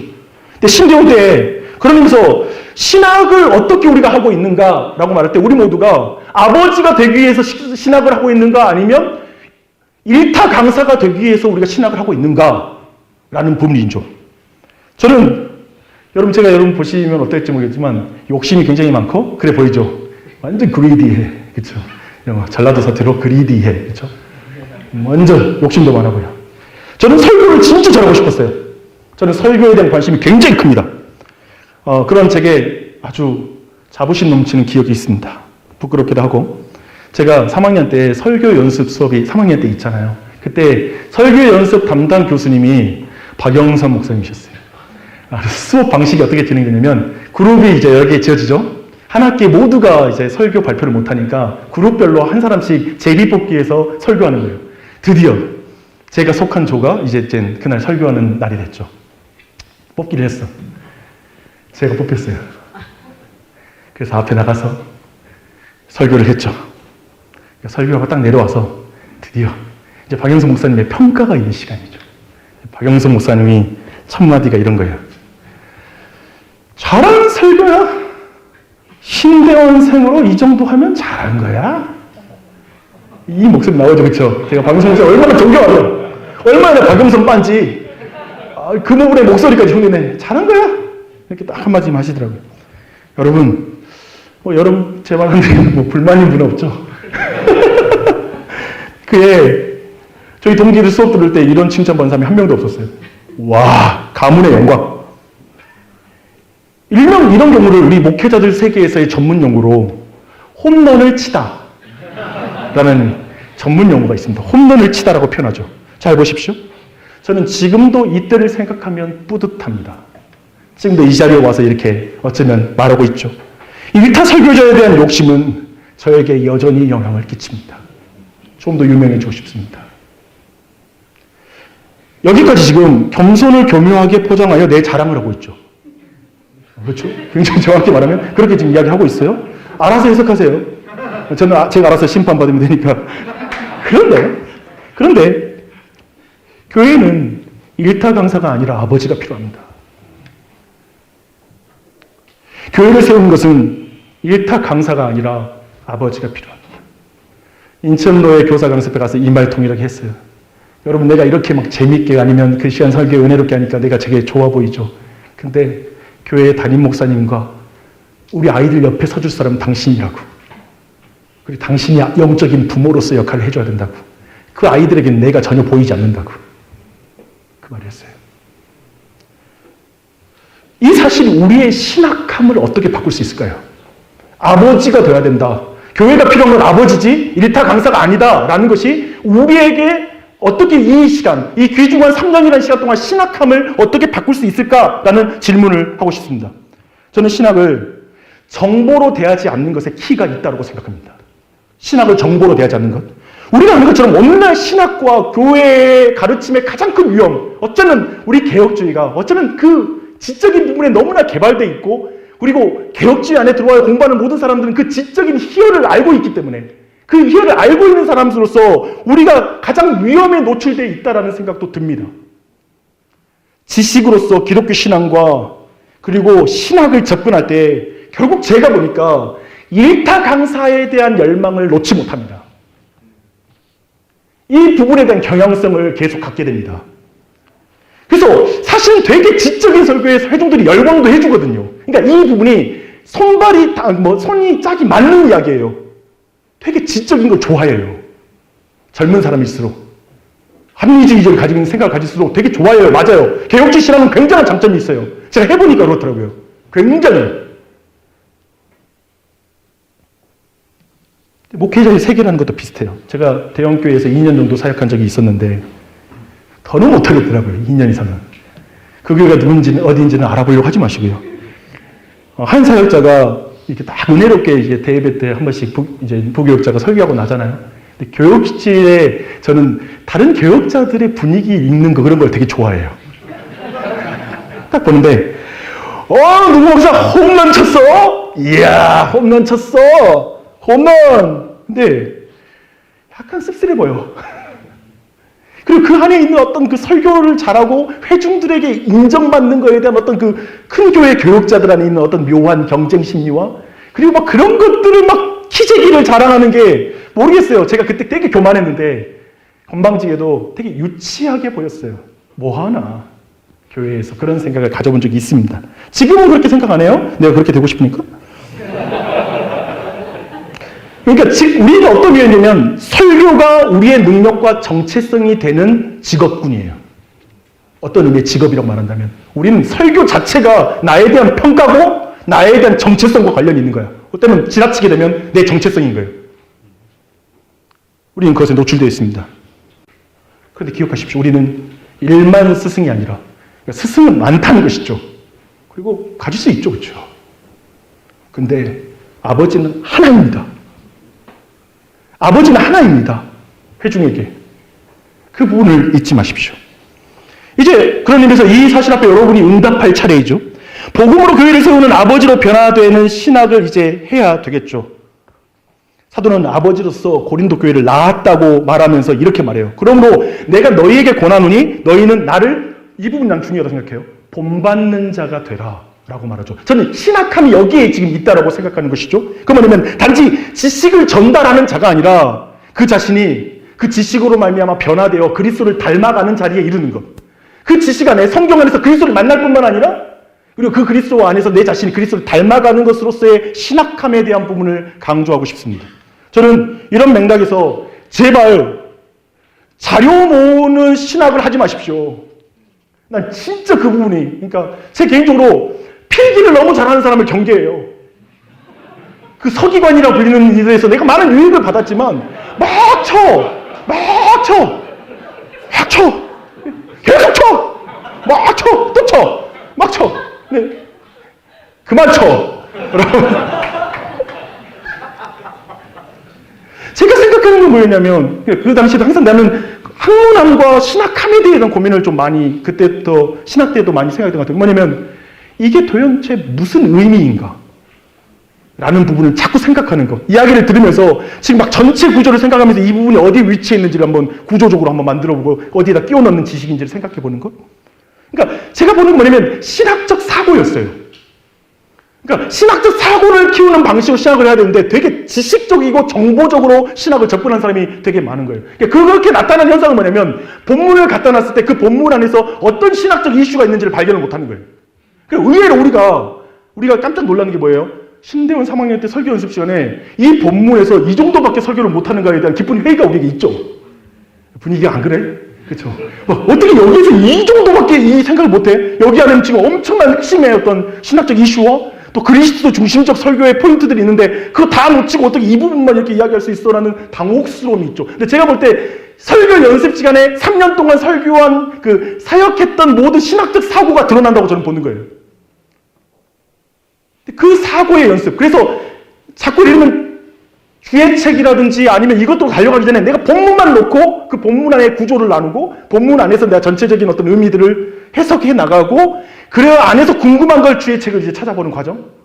그런 여정들을 계속 연습함으로 말미암아 내 자신이 모든 본문에서 그리스도를 발견해 나가고 그리고 그리스도 중심적 설교를 해 나가고 하는 그런 복음 중심적 설교를 해 나가는 이 여정에 대한 연습이 거대한 신학함에 포함된다라고 생각하는 것이죠. 이 부분으로 고민하고 생각한다면 저는 그리고 아까 말한 것처럼 복음으로만 다시 태어난다라고 믿는다면 이렇게 본문을 설명하고 제가 말했잖아요. 교회에서 개혁주의를 말한다고 사람이 은혜를 못 받는다니까요. 여러분 개혁주의 은혜 받으셨습니까? 아무도 아멘 안 해요. 오직 성경의 거대한 이야기 속에서 성경에 충실한 그리스도의 복음과 하나님의 그랜드 스토리와 그리고 그것이 단지 윤리를 넘어선 그 은혜가 어떻게 작용하는지에 대한 설명들이 있을 때 우리 모두는 그 회중들이 은혜를 받죠. 제가 봤던 건 뭐냐면 되게 많은 교회의 가르침이 되게 어떤 돼야 된다라는 명제를 계속 던지는데 그 사람의 이야기, 그러니까 사람들마다 있는 그 문화적 내러티브와 연결된 성경의 그랜드 내러티브의 부분이 연결되어서 그 사람의 삶의 빈틈에 이 복음 조각이 들어가는 과정까지의 그 연결성을 가진 설교와 사역들은 사실 그 부분은 못하겠는 거예요. 근데 바빙크 이야기를 하는 거예요. 어쩌자고요? 내 말은 바빙크가 틀렸다는 말이 아니라 실제 우리 목회 영역에서 회중들은 그런 생각 안 한다고요. 그리고 지금 개혁주의 강론 들으려고 온 건 아니라고요. 그냥 그들의 삶의 모든 영역에서 모든 걸 통치하신 하나님, 그 하나님의 그 거대한 스토리를 듣고 싶은 거죠. 그래서 저도 철저히 생각해요. 설교의 모든 영역에서 지식이 아닌 인격적인 그리스도와 하나님의 존재가 전달되는가에 대한 부분을 마지막에 저는 규결을 시켜요. 왜냐면 그거더라고요. 오늘 이 하나님이 당신의 하나님이야. 그리고 이 하나님은 바로 당신이 만나야 될 분이야 라고 인격적인 하나님을 소개하는 것이죠. 그러니까 이 여정의 과정으로 나아갈 때 우리 모두가 신학함에 대한 부분에 대한 고민은 뭐냐면 그런 의미에서 근본적으로 내 자신이 그분을 만나는 게 중요해요. 복음을 만나고 나를 통과하는 게 중요해요. 그래서 말하잖아요. 나를 본받으라. 전 이 표현을 여러분 주목했으면 좋겠습니다. 어떻게, 사도 바울이 어떻게 나를 본받으래? 교만해. 예수님 닮으라고 해야지 말이야. 아니요. 이 말이 무슨 의미인지를 고민해 보셔야 돼요. 우리가 직면할 세상을 뷰카월드라는 표현으로 말하더라고요. 부카월드. 근데 뭐냐면 V는 뭐냐면 발음 잘해야 돼. volatility, 변동성. U, uncertainty, 불확실성. 복잡성, complexity. 마지막으로 A는 ambiguity, 모호성. 즉 우리가 목회할 회중에게는 상상할 수 없는 도전이 전에 없는 속도로 다가올 것이고요. 변동성이죠. 미래 일을 예측하는 것은 물론 현재 일어나고 있는 일들을 이해하기 힘든 현실에서 복잡하게 얽혀있는 원인과 결과로 인해 무엇을 모르고 있는지조차 모르는 어지러운 세상에서 우리 모두는 교회를 섬기게 될 것이고 그리고 거기에서 우리는 목회를 하게 될 것입니다. 너무 빠르죠. 그 자리에서 우리는 전 두 가지 극단을 폈으면 좋겠습니다. 북카월드에 나와 회중이 전혀 영향받지 않는 것처럼 신학을 하고 교회를 세우려고 하지 마십시오. 굉장히 영향을 받고 있습니다. 도리어 제가 배운 것은 내가 그 영향권 아래에서 거짓된 것을 걷어내고 내가 먼저 복음으로 새로워져야 되는 것. 내가 그 모든 상황들 앞에 내가 어떤 영향을 받는지 알고 있고 그 안에서 내가 복음이 어떤 변화를 가운데 가져오는지를 내가 경험하는 그 영적 지도를, 그 영적 포메이션을 내가 가지는 것. 그리고 그것을 잘 이해하고 있어서 그걸 동일한 상황에 있는 회중에게 설명해주고 그렇게 이끌어주는 역할을 하는 것. 저는 그것이 오늘 우리 목회자의 역할이라고 생각합니다. 그 과정 속에서 해산의 수고로 기다림과 인내의 과정으로 여러분이 동행하는 게 목회이겠죠. 저는 지난 9년 젊은 회중들과 부대끼며 정말 복잡한데 어떤 의미에서는 되게 단순하다라는 생각이 들었습니다. 오늘 주제와 관련이 있습니다. 결국 이 시대의 답은 오덴틱의 문제라는 거죠. 진정성, 진짜의 문제가 오늘날의 답이다. 그러니까 복잡하긴 복잡한데 단순하게 생각하면 오덴틱이다. 실체가 없는 구호를 외치는 것에 실망한 세대입니다. 확실히 그렇더라고요. 다음 세대는 교회가 무슨 교회, 사랑 말하는데 사랑 없는 것에 질려 있어요. 실체가 없어. 교회에 수없이 많은 게 구호야. 거기서 실망했어요. 주 안에 사랑하는 동지 여러분, 어차피 우리 길은 단순합니다. 너희는 나를 본받는 자가 되라 라고 외치는 그 말씀을 따라 아버지가 되는 길입니다. 복잡하지 않습니다. 저는 오늘날 회중들은 설교자를 통과한 그 복음을 듣기 원한다는 걸 너무 느껴요. 잘 주목하십시오. 설교자를 통과한 복음을 너무 듣고 싶어요. 그러니까 제가 보는 이찬수 목사님의 설교에 많은 사람이 열광하는 한 가지 이유는 그거예요. 그냥 모든 본문에 자기가 부대낀 이야기를 해줘. 실패했던 안 했던. 그냥 그게 너무나 격려가 되는 거예요. 과거에는 목회자가 완전해 보이고 뭔가 풍결이 없는 사람인 것 같이 말하면서 설교라고 하면 저 목사님 따라가야지 나의 영도자라고 하면서 권위를 실어줬던 시대가 있다면 지금의 MZ세대라는 이쪽 세대는 도리어 자신이 연약한 것, 실수한 것을 말하면서 복음이 어떤 역할을 했는지를 말할 때 복음에 대한 권위를 더 갖게 되더라고요. 그러니까 뭐냐면 MZ세대의 특징인데 나쁜 것만은 아니다라고 생각이 드는 거예요. 제가 보는 거. 나쁘면 우리가 그걸 취할 필요는 없지만 제가 여기서 말하고 싶은 뭐냐면 우리가 근본적으로 지금 이 말을 들을 때 여러분 안에 있는 생각들 있잖아요. 우리가 생각하는 건 주관주의를 경계하는 신학이죠. 벌써 지금 제 말을 할 때부터 벌써 이거 주관주의로 흘릴 수 있는 위험이 있는데라는 생각을 했죠. 그렇죠? 그런데 저는 여기에서 너희는 나를 본받는 자가 되라 라고 하는 이 말씀의 측면에서 주관을 통과한 객관적 진리가 우리의 사역에 얼마나 중요한지를 생각해야 된다는 거예요. 목회 실전에서는 그 부분이 굉장히 중요하다는 거예요. 그래서 저는 그 부분을 여러분이 객관적인 그 진리를 여러분의 주관으로 아름답게 드러내십시오. 목회자가 일타 강사를 꿈꾸면 스캔들만 납니다. 이거 웃으면 기본적으로 일반 은총을 누리는 사람과 그렇지 않은 사람이 벌써 지금 다 드러나는 거예요. 안 웃은 사람들은 최근에 나온 드라마 일타 강사 안 본 거지. 아유 진짜 재미없어. 아버지가 되는 길. 그것이 내가 참 사명을 이루는 진정한 유일한 길이요. 내가 가장 행복할 수 있는 길입니다. 놀랍게도 내가 가장 행복한 길은 하나님을 가장 영화롭게 하고 그분을 즐겁게 하는 일이기도 합니다. 이러면 확실하죠. 놀랍게도 내가 주님을 닮아가는 것 그 자체, 그래서 아버지로 교회에 서는 것 자체가 교회에겐 교육이 됩니다. 이런 직업이 어디 있어? 이런 위치가 어디 있어요? 그러니까 내가 변화되는 게 최고의 가르침이에요. 그 길을 가는 것이죠. 뒤돌아보지 말고. 끝! 여기까지 마쳤습니다. 네.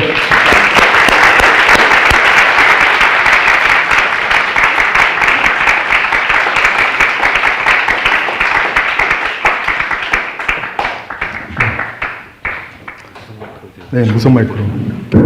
이렇게 커도 마이크는 부족하다는 거. 네. 질문 있으신 분들 손을 드시면 제가 결정을 해드리겠습니다. 네, 질의응답 하겠습니다. 약간 지금 제가 약간 시간 오버했어요. 우선 용서를 구하고요. 마음에 지금 막 남는 분도 계시잖아요. 그렇죠? 제가 시간을 넘겼습니다. 50분을 못 지켰다는 거 이해해 주시기 바랍니다. 네. 목사님 강의 잘 들었습니다. 궁금한 게 한 두 가지 정도가 있는데요. 네네. 이제 교회 공동체적으로 선교적 교회의 어떤 모습이 좀 드러났던 공동체적인 어떤 비하인드 스토리가 있다면 한 가지 정도 선교적 교회에 대한 그 모습이 공동체적으로 드러난 것들 좀 궁금하고요. 이거 먼저 할게요. 이거 먼저 하고 나서 다시 질문해 주는 걸로. 제가 엄청 깜빡깜빡 하거든요. 심각한 지경이에요. 그래서 네, 방금 말씀하셨던 선교적 교회가 교회에서 어떻게 드러났는가, 제가 봤던 건 뭐냐면 결국 선교적 교회는 저는 이런 개념으로 설명할 수 있을 것 같아요. 이타적 존재가 되는 것, 그러니까 자기 중심성을 극복한 존재가 되는 것, 이것이 선교적 교회의 어떤 근본적인 토대. 이걸 배제하고 교회 안에 프로그램으로 선교적 교회가 된다라는 것은 너무나 한계적이 있고 늘 후유증을 낳는다라는 말씀을 드리고 싶고요. 그런데 자기 중심적인 존재가 이타적인 존재가 될 수 있는, 그리고 그것이 복음적으로 이루어지는 방법은 오직 유일하게 복음의 선포를 통해서, 그리고 이 땅에 하늘의 영광을 버리고 내려오신 예수 그리스도에 대한 그 거대한 그분의 스토리 가운데 개개인이 연결될 때 용기를 갖게 되고 그 삶으로 한 발짝 내딛게 된다고 생각하는데요. 그러면서 저희 교회 회중들의 경우에는 정말 그 30대, 40대 개인주의적인 게 굉장히 강해요. 그래서 저는 이것을 이타적인 어떤 선교적인 교회로 나아가는 과정들은 쉽지 않았고요. 근데 초기부터 했던 게 뭐냐면, 예를 들면 저희는 도시축제 같은 걸 했어요. 그러니까 교회가 초창기에 우리가 전도하는 전도팀이 한번 도우러 왔는데 그 팀에게 우리 그거 하지 말고 도시문화축제를 하자고 말하고, 다른 교회들과 연대해서 그냥 복음을 전하는 건 전혀 없고 교회가 그냥 베풀기만 한다라는 그런 이벤트를 만들어서 그 전도에 대한 자원들을 거기서 함께 공유하는 시간이 있었죠. 근데 그런 시간들이 했는데 첫 회 끝났는데 두 번째, 목사님 우리 이거 꼭 해야 돼요? 이렇게 말하더라고요. 되게 좋았는데, 그러니까 뭐냐면 교회들마다 지금 젊은 세대라고 해서 젊은 세대는 예를 들면 공공성에 대한 강조를 하고 있고 환경에 대한 감수성이 강하다라고 말하지만, 공공성에 대한 강조에서 자기의 유익을 내려놓고 다른 사람의 타자를 위해서 나아간다는 부분에는 되게 이원론적이고 되게 이렇게 이율배반적인 모습을 젊은 세대가 그대로 가지고 있어요. 그런데 그런 경우에 걔가 배운 목회의 한 가지는 뭐냐면, 교회가 작았을 때부터 내가 하지 않는 것은 사실상 내 것이 아니다라는 생각이 들었어요. 그건 목회 철학이 아니다. 그러니까 교회 가치를 작아도 작은 모양대로 하면 되는 거지, 나중에 교회가 힘이 있을 때 하겠다라고 생각하는 그런 생각들이 사실상 교회에는 진정성이 없게 비춰진다. 도리어 그런 의미에서 목회 초기에 예를 들면 그런 것들을 저는 고집하면서 쭉 왔는데, 코로나 때문에 지금 완전히 다 말아먹고 아직 진행은 안 되고 있어요. 그렇게 하고 있는데, 최근에 우리 교회에 이제 진짜 9년 가까이 되니까 이제 사람들 안에 막 일어난 게 뭐냐면, 타자에 대한 관심이 막 이제 일어나요. 공동체를 굉장히 소중히 여기기 시작하는 막 증거들이 교회 안에 나타나고 있어요. 왜냐하면 진짜 개인주의적이거든요. 쉽게 말하면 교회의 모든 행사는 내 가정에게 유익했을 때 참여하는 거예요. 내 가정이 빠지고 나 혼자 참여하는 것은 되게 싫어해요, 젊은 세대들이. 왜냐하면 가족들 지금 평상시에도 함께 못하는데 집에 애들만 있다고 생각하니까 그런 생각이 있는데, 사실 거기에서 나에게 어떠한 이익도 없이 뭔가를 주는 개념이 그걸 형성한다라는 것은 굉장한 긴 여정이라는 생각이 들고요. 그런 의미에서 최근에 우리 교회에 나타난 한 가지는, 아까 말했던 대로 선교적 교회를 꿈꿨는데 전부 다 헌신자만 왔는데 최근에 비교인들이 오기 시작해요. 그러니까 자신이 10수년 동안 교회를 다닌 적이 없다 하는 사람이 교회에 들어오고 있고, 그리고 몇 년 동안 교회에 지금 속해 본 적이 없다라는 사람이 교회 안에 들어오기 시작하는 거. 막 이런 것들이 우리 교회 안에 지금 일어나고 있는 한 가지 현상이라고 좀 말씀드릴 수 있을 것 같아요. 네. 두 번째 질문? 하나는 이제 교회 내 선교수당 안 하시면서 등록은 했지만 나오지 않고 있는 이제 성도들에 대해서 목양하셨던 일이 있다면 좀 나눠주시면 감사하겠습니다. 네, 그 부분에는 한 가지, 첫 번째 말하고 싶은 한 가지 큰 개념 중에 한 가지 뭐냐면, 우리 목회자와 교회가 가지고 있는 가장 큰 컨셉 중에 한 가지는 뭐냐면 이런 것 같아요. 여기 예배하는 자리가 있고 은혜 받는 자리가 있는데 너 왜 안 와? 여기에 와야지 네가 공동체에 대한 마음을 갖게 될 텐데, 그리고 너가 신앙이 좋아질 텐데 하는 이 개념, 그러니까 커맨시에 대한 부분이 있죠. 와서 봐. 그래야지 은혜를 회복하지 라고 말하는 거. 그래서 제발 교회에 대한 관심을 가져라는 이 방향이 있다면, 제가 정말 이렇게 이제 예를 들면 근본적으로 교회 안 온다는 건 신앙이 떨어졌든지 뭐 믿음이 떨어졌든지 아니면 되게 어떤 공동체성을 이해하지 못한다든지 어떤 영적인 문제가 있는 거잖아요. 예를 들면 교회론이 잘못돼 있든지. 그렇게 돼 있는 사람을 교회 안에 어떤 프로그램을 만들고 자꾸 코로나 이전으로 되돌리겠다는 그런 막 계획들이 너무 많은 거예요. 근데 제가 느끼는 건 뭐냐면, 그게 필요한 게 아니라 그 사람들은 교회가 너에게 관심이 있어라는 것을 먼저 보여주는 게 먼저다. 그리고 저는 그게 복음적 원리다라고 생각을 해요. 그런 의미에서는 도리어 교역자들이 가서 찾아보는 거. 왜냐하면 목회를 하다 보면 자꾸 은혜의 자리에 안 오면 그 안 오는 사람에 대한 짜증남이 올라와요. 아주 왜 안 와? 내가 얼마나 에너지를 들여서 설교하는데 안 와라는 개념이 있거든요. 근데 사실은 그러면서 우리 모두가 신방 가는 거, 그러니까 찾아가서 내가 너의 삶에 관심이 있어라는 것들을 드릴 때, 사실 그렇게 믿음이 없는 사람은 거기에서 사랑을 느끼고 교회로 나올 수 있는 걸음까지 이어질 수 있다라는 그 전체적인 그 방법, 어쩌면 그 근본적인 원리 부분을 좀 말씀드리고 싶고, 또 뭘 말씀하셨는데, 네, 이거 첫 번째 말하고 또 말하려고 했는데, 그러니까 뭐였죠? 안 오는 사람은 어떻게 할 건가? 그런가요? 예, 근데 이 부분을 요즘 저도 많이 생각을 더 하게 되는 것 같아요. 그러니까 되게 이게 관점의 변화인데, 사실은 되게 이런 것들이 여러분이 이제 나중에 담임 목회를 하는 선에까지 올라갔을 때 굉장히 자기 중심적 목회에 대한 여지가 열리는 것 같아요. 되게. 그래서 왜 안 와? 내가 이렇게 하는데, 이런 느낌. 나한테 와. 그러니까 목사가 내가 왜 가? 그 사람이 나한테 와야지. 그래야지 목양 관계지. 목사는 가만히 있어야 되는 거야. 양들이 찾아와야 돼. 이런 개념을 가질 수도 있거든요. 근데 제가 보는 건, 아니, 목자가 잃어버린 양을 향해 찾아가잖아요.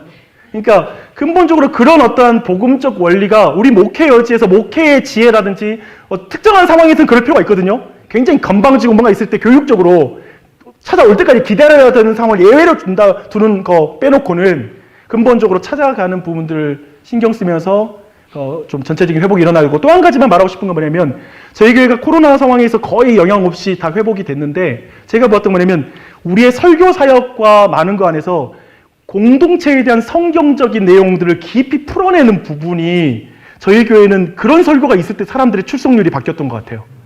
그러니까 뭐냐면 워낙 이 사람들 완고해서, 그러니까 뭐냐면 이 온라인 예배 해도 돼요, 안 해도 돼요, 뭐 이런 논의잖아요. 나는 온라인 예배가 너 예배라고 생각해요, 그러니까 안 가요, 뭐 이런 식 수준이거든요.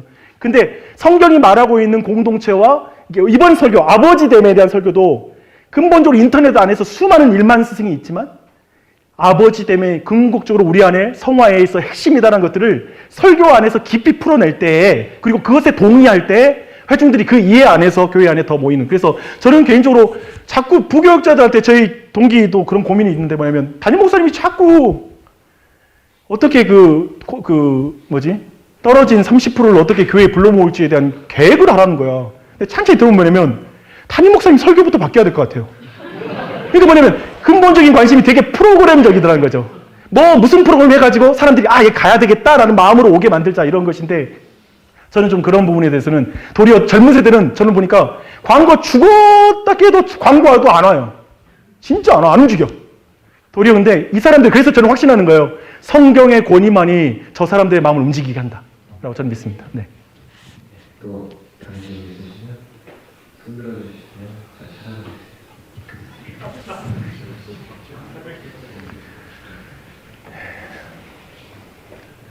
찾아뵙겠습니다. 지금 굉장히 심각한 거예요, 지금. 생각하면서 막 질문해야 되는데 질문 안 하고 있다는 거, 지금 이거 우리 일방적으로 들으면 안 돼요. 네, 사시국이 김희진 사부입니다. 네.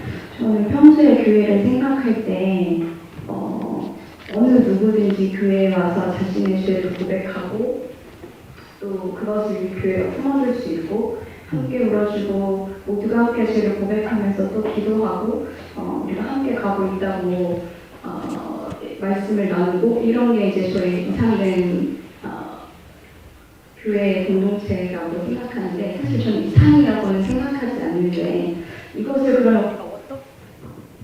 그러면 이렇게 하기 위해서 지금 교회는 오히려 더 자기의 죄나 상처를 고백하지 못하고 교회는 더 숨기고 친한 친구한테는 말할 수 있지만 교회는 얘기하지 못하고 근데 이거를 어떻게 반전시켜서 제가 생각하는 이 교회 공동체를 문화를 만들어 가려면 어떻게 해야 하는지 어떤 시도들을 할 수 있는지 좀 궁금합니다. 그러니까 제가 보는 게 뭐냐면 이런 부분이 그러니까 약함 교회에서 강해야 될 것 같은 생각을 하는 건데 제가 보는 복음에 대한 뭐냐면 약할 때 강함이 되시는 게 복음이다 라고 믿어요. 그렇다면 그 복음의 약함 나의 약함을 인정하며 그리스도의 강함을 인정하는 목회의 설교와 모든 영역에서의 사람을 대하는 태도는 무엇인가 했을 때 저는 힘있고 학벌 있는 사람과 그런 것들을 설교 시간인 모든 영역에서 그런 부분을 절대 말하지 않아요. 그 강함을 드러내고 한 사람 세워놓고 이번에 좋은 대학교 갔어요 누가 서울대학교 갔어 뭐 예를 들면 그 강함으로 말미암아 신앙을 증명하려고 하는 모든 것들에 대해서 그렇게 하지 않고 개인적으로 축하의 말을 해줘요. 그냥 공적으로 어떤 강한 존재 저분 되게 똑똑하시다고 저분 진짜 탁월하시다고 막 이런 것들을 따로 제 삶에서 목회발에서 말하지 않고 그저 약함을 강함이 되신 애를 말하는데 그런 의미에서 제가 보는 그 지점들을 우리 교회 아까 말했잖아요. 워낙 공부도 많이 하고 하는 사람이 굉장히 많다고. 그런 의미에서 제가 의도적인 건 뭐냐면 제 자신이 제 학벌을 부끄러워할 것도 아니지만 제 학벌 이야기를 종종 할 때 있고 난 당신들보다 더 공부 잘 못했다고 말하기도 하고 그러니까 우리가 생각하는 뭐냐면 제가 느끼는 건 목회자들이 끊임없이 막 신대원 그다음에 THM 그다음에 목회학 박사과정 저도 이제 목회학 박사과정 수료했는데 이러면 재수없죠? 할 건 다 하고 막 그렇게 말하는 사람 되게 싫잖아요. 근데 내 말은 그 모든 과정으로 뭔가를 증명하고 싶은 거냐면 되게 목회자로서 나를 강함으로 나의 퍼포먼스를 통해서 내 목회적 용도력을 가지려고 하는 그 경향성을 우리가 갖는 게 되게 그걸 지우는 게 쉽지 않다는 거예요. 이 부분이 계속 우리 안에 내 안에 그게 존재하면서 목회를 하다 보니까 은연중에 다 나와요. 근데 내가 보는 건 근본적으로 이게 깨지면서 내가 약함 중에 강함 대신에 그 하나님을 인정하는 방식은 뭘까 했을 때 저는 회의 시간에 내 말만 하지 않고 상대 말을 듣는 거. 예를 들면 내 생각이 틀렸다는 걸 인정하는 거. 그리고 그 생각이 더 좋다고 말하고 그걸 받아들이는 거. 그리고 나는 그 부분이 부족하다는 걸 인정하고 도움을 요청하는 거. 그리고 우리 교역자들 회의가 어떻게 이루어지냐면 제가 고민하는 걸 나누고 그 교역자들의 회의에서 나오는 이야기를 듣고 그것이 복음에 합당한 게 때로는 뭐냐면 담임 목사는 자기 감정에 빠져서 판단을 못할 때가 되게 많아요. 근데 우리 교역자들이 그걸 도와줬을 때 그 경험을 내가 하고 교회 앞에 한번 그런 적이 있어요. 제가 이 위기 속에서 우리 교역자들이 해줬던 조언대로 순종했고 그것을 통해서 우리 교회가 이 문제를 풀어갈 수 있었습니다. 사실 그거 내가 한 게 아니에요 라고 말하고 그랬을 때 어떤 게 형성이 되냐면 교회는 같이 하는 거구나. 그리고 진짜 목회팀은 팀이구나. 우리 교회 목사님들 그룹은 팀이구나. 그래서 담임 목사의 퍼포먼스로 우리 교회가 이끌려가는 교회가 아니라 모두가 한 팀으로서 그 일을 하는구나 라고 생각하는 그것이 공개적으로 담임 목사가 드러내고 그렇게 진행이 될 때 전체 교회 안에서도 어쩌면 퍼포먼스를 드러내서 막 증명하려고 하는 것은 되게 교회 안에 많거든요. 그리고 그렇게 막 하는 사람들이 교회 분란을 많이 만들어요. 근데 예를 들면 그런 모든 것들의 분위기가 굉장히 좀 잡히는 그런 문화가 형성될 수 있어서 근본적으로 그런 문화가 형성될 때 그래서 교회가 복음 중심적이다라는 게 구호가 아니라 사실은 내 연약함을 진정 고백하고 그리스도만이 강함이 된다고 나에게는 내 자신의 퍼포먼스로 나를 증명하는 그 욕구가 내 목회에서 있지만 난 그건 싸우고 있고 오직 예수님이 드러나는 것에 난 관심이 있다는 게 우리 안에 내재화되는 과정이 목회 전반과 설교 사역과 그리고 모든 사람과의 관계 안에 인격적 태도로 그것들이 드러나는 과정 속에서 전반적으로 교회 분위기가 되게 약한 사람이 와가지고 막 우리 체과적 과정이 너무 저는 무례한데 사람들이 너무 막말을 많이 해. 재밌는 게 뭐냐면 막 자기 이야기를 너무 많이 해요. 체과적 과정인데 저렇게까지 저렇게 드러내지 않아도 되는데 저는 내심 왜 저렇게 드러내는 거야? 막 교회에 대한 불만도 이야기해. 아니 날 뭘로 보고 저러는 거야? 그런 마음과 싸우고 있어요. 그런데 그렇게 자신을 내가 생각했던 게 뭐냐면 이런 게 있더라고. 목회에서 우리 모두는 목회에서 회중들과 진실하게 관계하고 싶어해요. 그런데 진실하게 못 나누는 게 목회자들이에요. 되게 역설적이야. 그리고 마지막 은퇴할 때 회중들이 나를 못 알아준다는 그 불평과 원망이 마음의 쓴뿌리로 남아서 마지막이 끝이 안 좋은 목회자들이 너무 많은 거예요. 근데 제가 보는 건 그걸 극복할 수는 없다고 생각해요. 저는 완전히. 왜냐하면 목회자는 끊임없이 하나님 편으로 서는 입장에서 하나님 편에 선 것 자체가 부담스러운 존재들이 있어요. 그런 의미에서는 우리 목회가 그걸 완전히 극복할 수는 없긴 하지만 그럼에도 불구하고 나의 연약함 속에 복음을 만난 이야기 중심이 됐을 때 의외로 너무나 자신의 마음을 진실되게 나눌 수 있고 그런 교회의 문화로 형성될 수 있다라는 걸 말씀드리고 싶습니다. 좀 아까 방금 전에 좀 문장이 끊이지 않고 진행돼가지고 갑자기 김병훈 교수님 만난 것 같았죠. 요즘 많이 좀 짧아지셨는지. 네. 참고로 말씀드리면 김병훈 목사님의 제가 어느 때 은혜로 그 목사님의 눈에 들게 된 계기가 있어요. 제가 목사님 너무 우리 교수님 너무 좋아하는데 한번 이 개심수에서 두 번째 날에 그 장기자랑 학년별 장기자랑 컴페티션이 있었거든요. 근데 그때 제가 각본을 썼어요. 합신 봉숭아 학당이라고. 근데 거기에서 김병훈 교수님 원래 말을 더듬는 아이였는데 어떻게 말이 트이게 됐는지 과정을 제가 연기했어요. 그래서 그때 완전히 교수님이 저를 마음에 들어 하시고 그때부터는 저를 굉장히 넓은 마음을 가지고 계십니다. 네. 네, 안녕하세요. 최장훈이라고 합니다. 저 설교가 나의 정체성이 되는 직업군이라는 표현을 써주셨고 이제 그것에 대해서 이후에 연결해 가주신 것이 이제 아버지가 되는 것에도 이제 연결지어서 설명을 이어가 주신 걸로 이제 저는 그렇게 들었습니다. 근데 이제 설교가 직업군이 된다라고 하는 부분에 있어서는 어쨌든 우리가 설교를 대하는 태도에 이제 문제점이 제시가 된 건데 이제 해결 방안이 목양에 이제 근거한 아버지가 되는 것이라고 하는 것에 이제 초점을 맞춰줘서 설명이 된 것 같은데 제가 조금 이해가 부족한 것 같아서 혹시 이 부분에 대해서 그 과정을 조금 설명을 부탁드려도 될지 여쭤보고 싶습니다. 설교.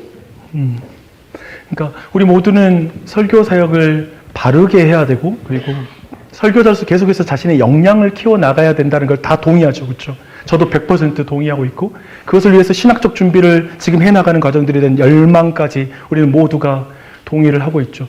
근데 저는 이런 또 말을 하고 싶어요. 하나님의 말씀만이 사람을 변화시킨다. 그런데 예를 들면 설교만이 그걸 변화시킨다라고 말한다면 여기에 대해서는 제 안에 질문이 있습니다. 제가 뭘 봤냐면 교인들은 들은 말씀을 통해 서로가 서로에게 말씀을 들려줌으로 옆에 있는 동료의 말을 들음으로써도 변화될 수 있더라고요. 근데 그게 하나님의 말씀이라는 거죠. 그런 의미에서 볼 때 우리가 목회 사역을 할 때 어떤 설교와 그리고 설교의 퍼포먼스가 그리고 설교의 어떤 그 실력 자체가 우리 안에 약간 우상화되는 경향, 그것으로 내 정체성까지 삼는 거, 그걸 잘하고 못하고 나는 말이 변변치 못해서 나는 좋은 목회자는 못 될 거야 라는 마음도 가질 수 있고요. 심지어는 그것 자체가 너무 우상화되면 저는 좀 더 이 부분이 좀 더 우상화되는 부분, 그걸로 내 정체성까지 삼고 기쁨과 그리고 내 안에 낙심을 왔다 갔다 하게 만드는 어떤 주제로까지 가는 거, 복음이 아니라, 그러니까 복음이 내 정체성이 되는 게 아니라 어떤 설교 사역 자체가 그 정도로 사실은 고민하다 보면 너무 막 설교 사역에 대한 스트레스가 올 수 있거든요. 근데 그 지점까지 가는 부분이라고 도리어 생각하면 좋을 것 같고요. 그래서 저는 그 설교 사역에 있어서 좀 생각하는 게 뭐냐면 이런 것 같아요. 설교를 준비하면서도 내가 설교 준비한 걸 너무 잘했어 라는 것으로 나를 평가할 수 있는 것과 저는 그런 것 같아요. 오늘도 이거 하고 났죠. 난 돌아가면서 저는 반성하겠죠. 뭐냐면 내가 준비했던 거 진짜 매끄럽게 너무 잘했어. 와 진짜 좋아 잘했어. 뭐 이런 마음이 나중에 그 결과는 과정 중에 숨겨져 있다고 생각하는데 내가 우리 여러분들을 되게 후배들을 사랑하는 마음으로 하나님의 진리를 더 잘 이해하게 전하고 싶었고 그리고 정말 그리스도가 높이 드러나는 것을 위해서 내가 이 설교 사역을 하고 있다라는 어떤 그런 과정 중에 내 안에 부대낌은 이것은 단회적으로 형성되는 게 아니라 죽을 때까지 형성된다라고 이렇게 우리가 정의를 하고 그것들을 계속해서 방금 전 것은 싸워가는 작업으로 이해하는 게 더 합당하지 않을까. 평생 동안 싸워나가는 작업이라고 생각이 들어요. 그리고 설교 사역을 했을 때 결국 그런 의미에서는 내가 정말 이 사람들과 회중을 사랑하는 마음, 그 영혼에 대한 그 마음으로 내가 설교 사역을 계속 개발하고 싶고, 왜냐하면 저는 그런 게 있거든요. 진짜 불신자들도 이해하게 하고 싶은 마음이 있어요. 불신자가 와서 듣는다라면 그걸로 아니라 이해되게 좀 전하고 싶은 마음. 그러니까 저는 목회를 하다 보면 예수 안 믿는 남편이 딱 와 있거든요. 그 남편이 딱 왔을 때 이 사람한테는 이제 내 복음이 들려야 한다는 거예요. 그러면 나는 예를 들면 미리 그걸 준비하는 거예요. 혹시 그날 올 수 있잖아요. 그럼 나는 미리 그걸 준비하면서 전체 설교 안에서 어떻게 그걸 할 것인지에 대한 생각을 하는 거예요. 그리고 그걸 전하는 거. 근데 제가 봤던 거냐면 놀랍게 우리나라의 교회는 너무나 오래된 신자들이 너무 새 신자같이 몰라. 그 신학적 이슈와 인생의 궁극적 질문을 이렇게 딱 질문하면 신학적으로 성경적으로 대답할 수 있는 그리스도인들이 되게 많지 않다는 거예요. 그런 의미에서 그런 성경 안에 있는 신학적 이슈를 우리 안에 불신자가 이해하게 설명해주면 도리어 그들이 그것을 듣고 아 이건 누구한테 들려줘야지 라고 생각할 정도로 그걸 이해하고 전달하게 되는 측면이 또 있는 것 같아요. 그래서 뭐 격가지로 빠졌지만 여튼 그 사랑하는 마음인 것 같아요. 그래서 그런 부분은 평생 우리가 좀 싸워야 될 부분인 것 같습니다. 네. 감사합니다. 네, 안녕하십니까. 1학년 박시영 전도사입니다. 네, 안녕.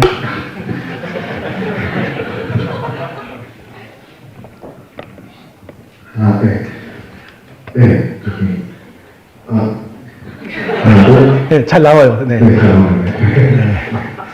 저희는 이제 청년부가 올해는 이제 개정명령 정립돼서 나오게 됐는데, 제가 지금 아직 이등병 훈련병도 아닌 것 같고, 교회 안에 청년부 안에 60% 이상이 저보다 나이가 많은 30, 40대 그리고 40대 초반까지 청년분들도 계신데 네, 40대 중반 아니세요?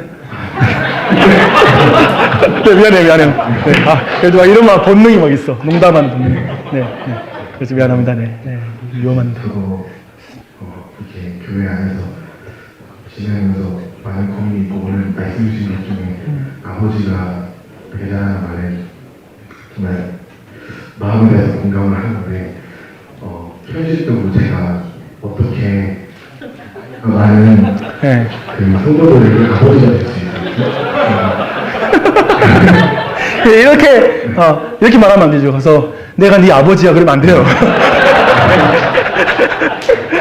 이건 아니다. 그래서 막 집사님한테 가서 내가 네 아버지야 뭐 그러면 큰일 나요. 근데 내가 뭐 이런 설교를 한번 한 적이 있는데 갑자기 우리 교인들 와가지고 아빠 용돈 주세요 막 그러는 거예요. 그래서 너무 당황스러웠던 경우. 제가 나이가 많아도 당황스러워요. 네, 그 부분. 그래서 어떤 마음으로 실천적으로 내가 아비의 마음으로 설교하고 아직 부족하고 아무것도 모르지만 어떻게 아비의 마음으로 목회를 준비할 수 있을지. 그러니까 이 부분을 우리 모두의 과제라고 생각했으면 좋겠는데 제가 느꼈던 오늘날의 들어왔던 오늘날 신학생들의 분위기가 예를 들면 목회할 때 그냥 교회 사역하느니 차라리 알바하지 그런 느낌의 부분의 문화가 있다는 말을 들었어요. 그 말에 대해서 아마 교회가 여러분들을 적절하게 대우하고 그리고 여러분을 제대로 섬기지 못한 부분이 있기 때문에 그 실망감 속에서 나온 어떤 행동일 수 있겠다라는 것을 공감하면서 그런데 여러분이 이 길을 가기로 결정하고 나아간다라면 저는 이 부분을 좀 진지하게 생각했으면 좋겠고 저는 교회 안에서 약간 직업적으로 느껴지는 목회의 느낌이 내 자신이 너무나 두려웠던 것 같아요. 막 대형교회에 있으면서 여러 사역자들 보면서 진짜 딱 보면 저거 지금 진심으로 한다. 마음과 뜻과 힘을 다해서 한다라는 것과 그냥 준비했던 거 이렇게 어떻게든 그냥 밀어내고 있구나라는 느낌을 갖는 것은 차이가 있는 것 같고 그런 부분이 사실은 내가 볼 땐 그 진정성을 다 알고 있는 것 같아요. 근데 그 지점에서 제가 보는 건 도리어 우리가 영적 부모가 되자라는 것들을 다르게 생각하는 게 아니라 진짜 그 영혼을 그 아버지로서 그 사람이 거듭나야 된다고 생각하는 건 내가 아들이지만 어머니가 거듭나야 된다는 걸 생각할 수 있잖아요. 그러니까 어떤 의미에서는 영적으로는 내가 부모의 마음을 가진 표현인 것이죠. 그래서 그 거듭남을 위해서 기도한다면 하나님 거듭나게 해주세요. 주님의 복음 듣고 더 주님을 닮아가게 해주세요라고 한다면 사실 믿음이 없는 부모님께는 사실상 내가 영적인 아버지, 어머니의 역할을 한 것이라고 볼 수 있죠. 그런 의미에서 저는 그런 방식으로 표현될 수 있는 건 너무 많다고 생각해요. 그리고 그것을 나이도 어린 것이 저렇게 부모의 마음을 가졌어? 저런 사역자 같으니라고 막 이런 생각하면서 불쾌해하는 사람이 없다는 거. 도리어 되게 나이도 어른데 어떻게 저런 마음으로 사역해? 라고 생각할 것이고 그것에 대해서 공감하면서 함께 움직일 거라는 거 말씀드리고 싶어요. 그래서 충분히 그런 영역들은 사실은 그 마음이 근본적으로 제가 보는 게 뭐냐면 솔직히 말할게요. 제가 교역자들 딱 봤을 이게 우리 같이 동역하는 사역자가 왔을 때 내가 느끼는 게 뭐냐면 이 아버지 마음은 가르쳐서 되는 건 아니에요. 그러니까 근본적으로 이게 형성이 안 되는 건 어떻게 할 수가 없어요. 가르쳐서 되는 건 아니더라고요. 근데 그 마음만 있다면 그 다음에 모든 건 저한테는 문제가 안 돼요. 제가 교육자를 이렇게 청빙을 할 때 그 마음이 있는지를 저는 가장 먼저 봐요. 그러니까 심지어 다른 것들은 너무나 안 개발돼 있어도 괜찮다는 생각이 있어요. 근데 벌써 배우는 마음도 없고 어떤 의욕도 없고 그냥 그런 느낌이 들고 그런 어떤 목자로서의 마음이 결여된 부분들은 사실 저한테는 너무 힘들어요. 같이 사역하는 게 굉장히 어렵고. 그래서 그런 지점들을 여러분들이 지금 여러분 사역을 어떻게 하고 있는지를 보셔야 돼요. 그것은 내가 볼 때는 목회자가 여러분을 어떻게 생각하느냐로 평가하는 식으로 가면 평생 동안 그렇게 살 거예요. 예를 들면 그 대상 바뀔 거예요. 우리 회중들이 저렇게 나를 대하니까 내가 그럼 제대로 대합니까? 이런 식으로 다시 바뀔 거예요. 제발 그러지 마요. 회중이 우리의 사역의 기준이 아니라 나를 부르신 하나님이 나의 기준이고 그리고 아버지가 내가 닮아가는 기준이잖아요. 그러면서 하나님 아버지의 우리의 사역의 기준이 돼야 되는 것이죠. 그래서 그런 부분들만 좀 가져주면 좋을 것 같다는 생각이 듭니다. 네. 네, 저쪽에 먼저. 예, 선생님 45기 승현수입니다. 먼저 오늘 굉장히 치열한 분들을 나눠주셔서 감사드리고요. 먼저 질문해주신 전사님의 그 질문과 좀 연장선상에 있을 것 같은데 지금 재학하고 있는 우리 학우들의 어떤 목회 현장과 그 시 상황들을 어떤 파트타임으로 하고 계신 분들이 대부분일 테고 이제 목사님도 대학교에 2년 정도 있고 이제 뭐 형들이 있으시겠지만 이 이후에 계속 부목사의 위치에 있을 수도 있고 대처를 하지 못하는 상황 가운데 있을 수 있는데 아버지의 마음을 이제 어떤 인도적인 차원을 넘어서 복음 안에서 출산하는 고통을 겪으면서 아버지의 마음을 지켜나가는 그 마음을 계속 유지하기 위해서는 어떤 담임 목사님의 그런 어떤 목회 방향과 그런 것들에 있어서 실제적인 현장에서의 어려움들을 내가 원해도 그런 것들을 구현하지 못할 때가 있고 그쵸. 앞으로 우리가 졸업하고 나서 또 대청이나 어떤 담임 목회의 현장에 있지 않는 순간도 있을 텐데요.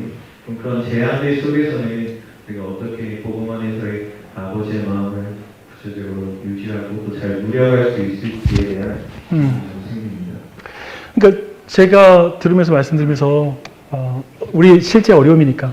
근데 제가 보는 건 뭐냐면 우리가 전적 타락을 믿고 있고 그리고 교회 현장이 여전히 그 전쟁하는 싸우는 교회이고 완성을 향해 나아가는 이 종말론적 교회라는 사실을 현실을 우리가 인정한다라면 우리가 자꾸 이상적인 목회자 그러니까 뭔가 완전 파지티브 목회자로서 내가 배울 만한 교회 안 그러면 너무나 우리 안에 불만이 막 커지는 근데 그 불만의 커지는 강도는 내가 보니까 찬찬히 보니까요 사람들마다 개인적 경향에 따라서 달라요. 어떤 사람은 이 정도에도 만족하고 가는 사람이 있고 어떤 경우는 조금만 문제가 생겨도 불만이 나오는데 우리 개혁주의 목회를 지향하는 사람은 어떤 경향이 있냐면 조금만 문제가 있어도 하기 싫어져요. 잘 들어요. 왜냐면 우리는 너무나 완전성에 대한 부분에 대한 강조점을 가지고 있어요. 그래서 불완전한 존재를 껴안고 가는 거에 대한 이 인내력과 이런 부분에 있어서 우리 목회적으로 실질적으로 키워야 되는 그 역량 부분에 있어서는 고민은 많이 필요하다는 말씀 드리는 거예요. 내 말은 우리 신학이 잘못됐다는 말이 아니라 목회 현장에서 그렇다는 거예요. 실제 우리 경향성, 왜냐하면 너무 좋은 신학 알고 있잖아요. 교회는 이래야 돼라는 게 많잖아요.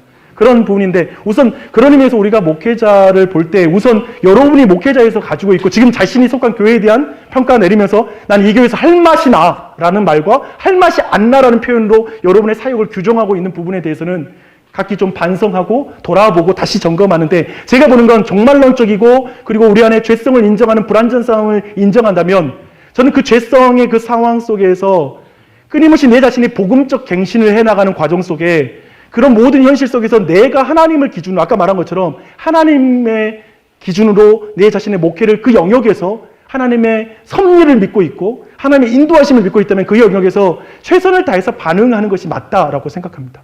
그래서 그 부분이 우선 먼저 이루어져야 될 대전제라고 하는 부분을 한 가지 말씀드리고 싶고요. 두 번째는 제 안에 지역교회로서 가지고 있는 그 지방교회로서 가지고 있는 섭섭함을 말씀드리면 어떤 게 있냐면 저희가 사역자를 구하거든요. 저희가 사역자를 구하는데 사실상 합신해서 지원한 사람 거의 없습니다. 우리가 어떤 방향으로 목회하는지 이 시간 설명했었고 그런데 여러분이 만약에 우리 교회가 사람을 구할 때 올 수 있느냐의 문제는 다르죠. 근데 아마도 그 안에는 수없이 많은 여러분 안에 이 서울 지역을 떠났을 때 아니면 경기도 지역을 벗어났을 때 여러 가지 삶의 문제들이 있을 거라고 생각합니다. 제가 봤던 젊은 세대들의 이중적인 사역자들의 이중적인 모습의 한 가지 하나는 뭐냐면 배울 만한 교회를 가고 싶어하는 마음이 있고요. 두 번째로는 안정적인 삶을 유지하고 싶어하는 이 두 가지 마음. 그런 배울 만하다는 뭐냐면 또 안에 안정적이라는 표현 안에 뭐냐면 워라밸이 잘 지켜지는 교회에 대한 어떤 그런 어떤 갈망이 있다 보니까 제가 보니까 요즘 서울에 있는 큰 교회도 사람을 구하는 게 어렵다라는 말을 하는 것 같아요. 이런 형태의 문제가 발생하고 있다. 왜냐하면 배울 만하지 않아. 그러니까 뭐냐면 내 생활은 되는데 배울 만하지는 않아. 뭐 이런 문제가 발생하고 거기다가 나중에 온다고 그러니까 뭐 배울 만할 수도 있고 어쩌면 여러 조건은 되는데 뭐 저희도 사례를 드리니까. 근데 여기 있는 관계를 포기할 수 없어. 이런 말이 나올 수도 있겠죠. 근데 제가 보는 건 그런 근본적인 영역에서 우리가 진짜 저는 그렇게 생각하거든요. 파지티브로 배우는 경우에는 가능하다라는 생각이 강하면서 인생 목회를 진행하게 돼요. 근데 네거티브로 굉장히 많이 배우는 사람은 안 된다라는 그렇게 해도 안 된다라는 생각으로 목회를 출발하게 되는 것을 많이 보게 된 것 같아요. 그래서 이 부분은 고민해 보셔야 돼요. 그러니까 우리가 어디 가더라도 되게 이게 이렇게 안 해. 나 이렇게 안 해. 이렇게 안 해. 나 이렇게는 안 할 거야 라고 말하는 게 의외로 내게 할 수 있는 실력으로 주어져 있지는 않습니다. 틀린다는 건 안 돼. 어떻게 할 줄은 몰라. 이 상태가 대부분 많고요. 파지티브는 어떻게 하는지 과정에 대해서 알려줄 수 있는 목회 현장이 있어요. 저는 과감하다면 여러분한테 그런 현장을 찾으시라고요. 근데 교회가 작을 거예요. 알아서 해요. 알아서 해요. 근데 저는 진정성에 대해서 묻고 싶어요. 도대체 뭘 원하는 건지 여러분들이. 지금. 그런 부분? 네. 시작 교수로서 이제 네, 교수님 말씀하시니까 굉장히 겁이 났습니다. 부여가신 박덕준 교수님.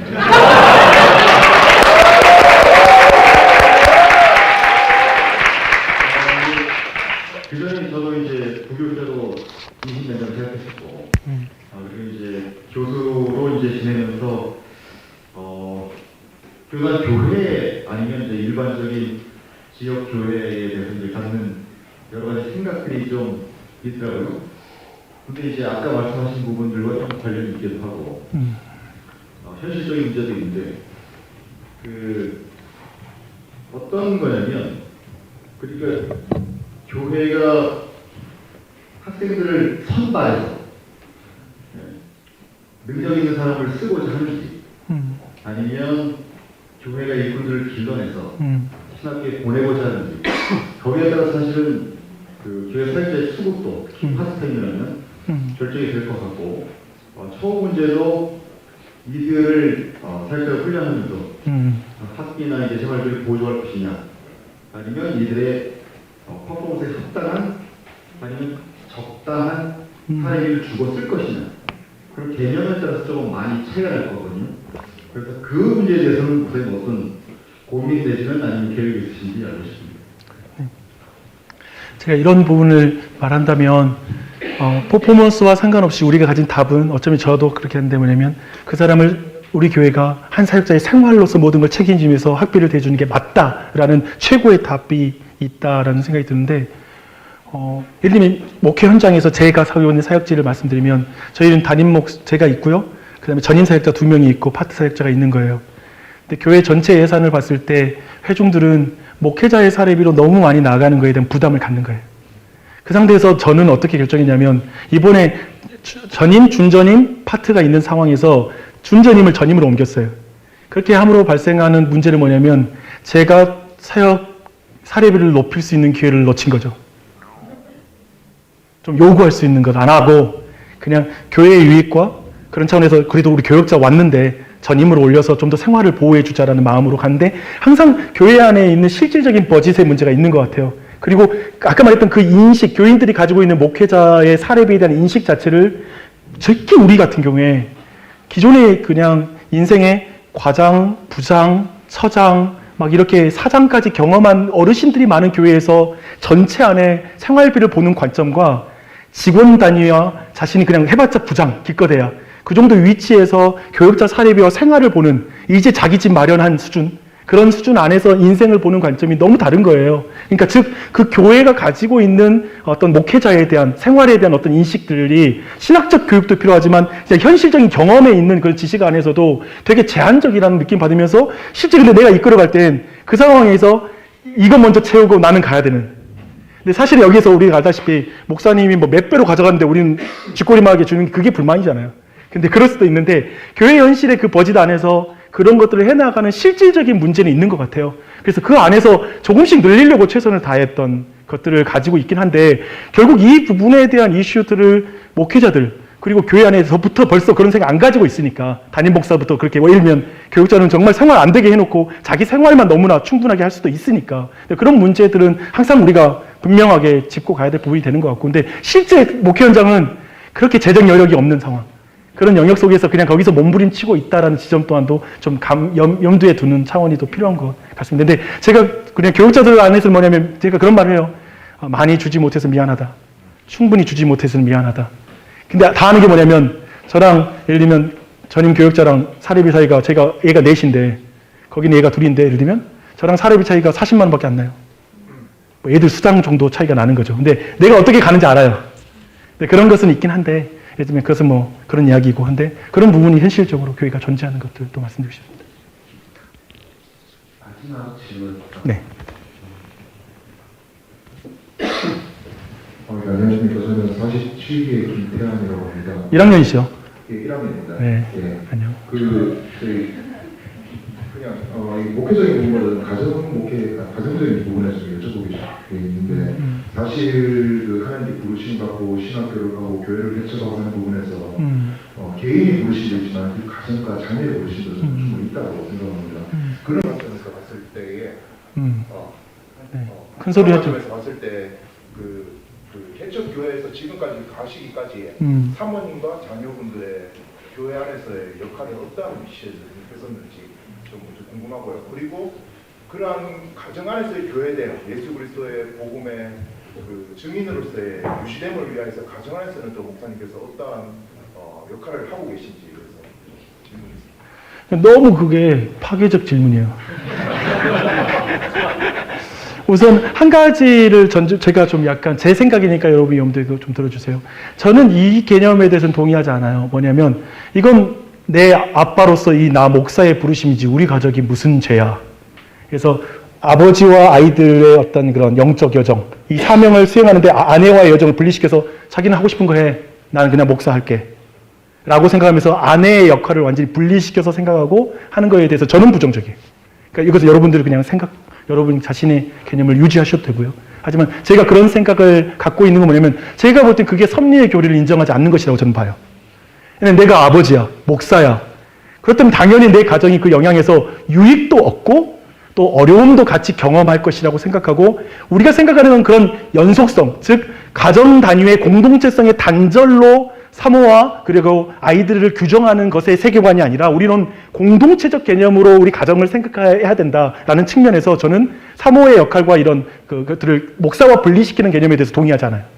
그런 개념으로 생각한다면 그런 걸 먼저 전제를 두고요. 그러면서 저는 저희 아내와 개척을 시작할 때 같이 개척을 결정했는데 사실 내가 너무 앞섰어요. 내가 하고 싶다고 막 하고 아내가 어려워했는데 어떻게 아내에게 제안을 했냐면 건강한 교회의 9가지 특징이라는 마크 데버의 책이 있는데 아내에게 그 책을 나중에 기도하다가 응답을 못 받으니까 피차간에 아내가 아내한테 그 책을 주고 여보 이 책 읽고 여러분 당신 마음이 뜨거워지면 하나님의 응답이라고 생각하자. 즉 뭐냐면 우리가 세울 교회에 대한 열망이 부어지는 걸 하나님의 부르심의 확신이라고 생각하자. 왜냐하면 개척하면은 아니면 교회를 한다는 게 아내 측면에서 어려울 수 있으니까. 그러니까 제가 볼 때는 이게 어떤 결혼의 조건일 수 있다는 생각도 들어요. 부부가 이제 목회자로서 나는 길을 가는데 사모가 될 사람이 교회에 대한 갈망이 아예 없고 난 당신만 보여 라고 막 하는 거. 나는 교회는 전혀 관심 없어 라고 한다면 저는 좀 부정적인 생각이 들어요. 그러니까 도리어 그런 모든 것이 일치하는 걸 하나님의 부르심으로 확인하는 게 맞지 않나라는 저는 그런 생각을 가지고 있고요. 근데 그렇게 생각한다면 우리 아내가 그런 그 교회에 대한 그러니까 하나님의 교회에 대한 갈망이 부어지는 것으로 확인하는 작업으로 이제 진행을 했고요. 근데 이제 아내의 교회에서의 역할은 사실상 저보다 더 어려운 역할이었어요. 저희 아내가 처음에 시작할 때 아이들이 많으니까 유치부 전도사처럼 일했고요. 저희 아내가 여신원 나왔거든요. 그래서 여신원 나와서 우수한 성적으로 통과했다고 생각하고요. 근데 아내가 그 부분을 제 역할을 해주는데 저희 아내는 항상 땜빵인 거예요.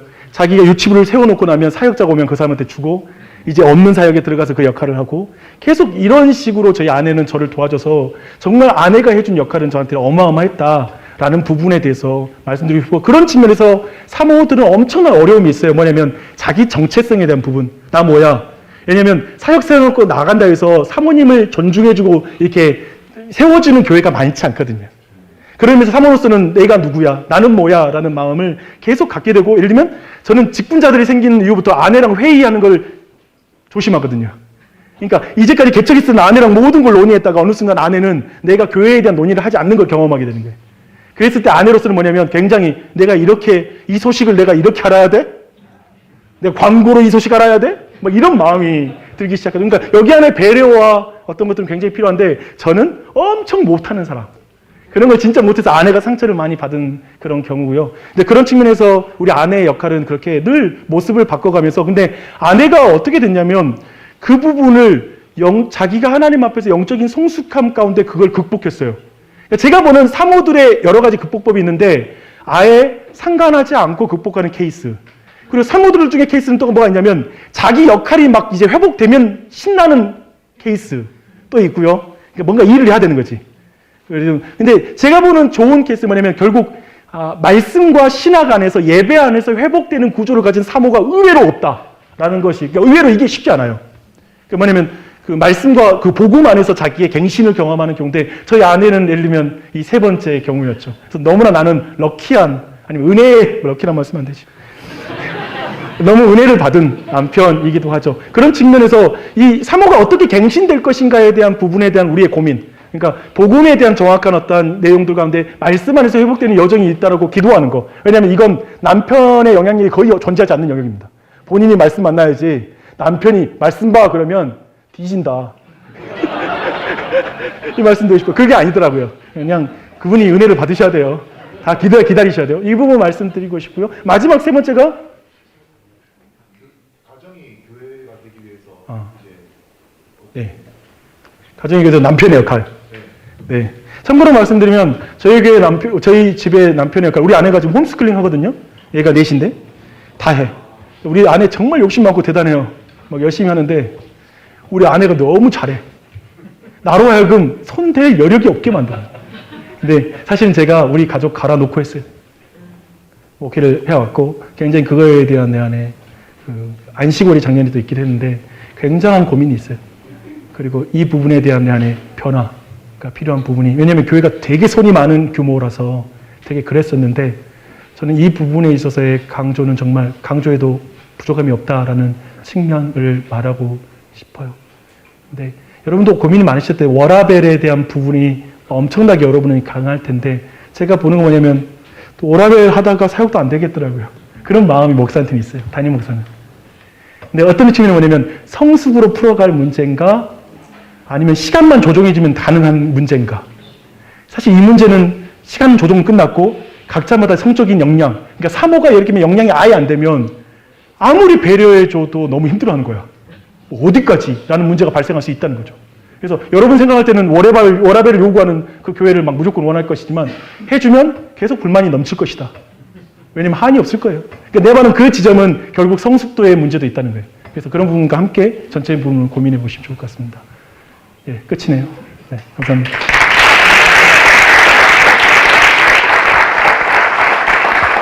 네, 기도하겠습니다. 하나님 아버지, 나에게 하나님의 큰 은혜를 베풀어 주실 때 복음을 가르쳐 주시고 목사로서 목회자로서 깊은 성향을 형성하게 해주었던 우리 사랑하는 합동신학대학원 우리 개심수에 와서 나에게 너무나 큰 영향을 주셨던 교수님들 앞에서 그리고 후배들 앞에서 이렇게 그저 너무나 부족한 작은 나를 통과한 하나님의 이야기를 또 나주혁신 장로교회 중심으로 나눌 수 있게 해주시니 감사합니다. 어찌 이것이 모두에게 그저 문자적으로 적용될 수 있겠습니까? 하지만 오직 복음 그리고 정말 하나님의 말씀만이 복음만이 사람을 변화시키는 것을 우리가 믿습니다. 그리고 그 일 가운데 우리가 아버지의 심정으로 그 사역을 충실하게 감당할 수 있도록 인도해 주시고 그리고 그 여정을 걸은 이 신학함의 과정 속에서도 주님 하나님의 정보가 아니라 매번 배울 때마다 그 말씀 안에서 그리스도를 만나는 인격적 충돌이 있게 해주시고 그리고 그것을 내 자신을 통과한 그러한 말씀으로 끊임없이 나눠갈 수 있도록 인도해 주시옵소서. 모든 것에 너무나 감사드립니다. 남은 모든 일정을 붙잡아 주시고 오늘 우리를 여기에 보내신 이유 가운데 주신 모든 말씀 가운데 우리 각자를 하나님의 음성을 듣게 해주시고 그리고 하나님의 말씀과 지도를 받게 해주시고 지금 그 가운데 하나님을 영화롭게 할 수 있도록 우리를 이끌어가 주시옵소서. 감사드리며 예수님의 이름으로 기도합니다. 아멘.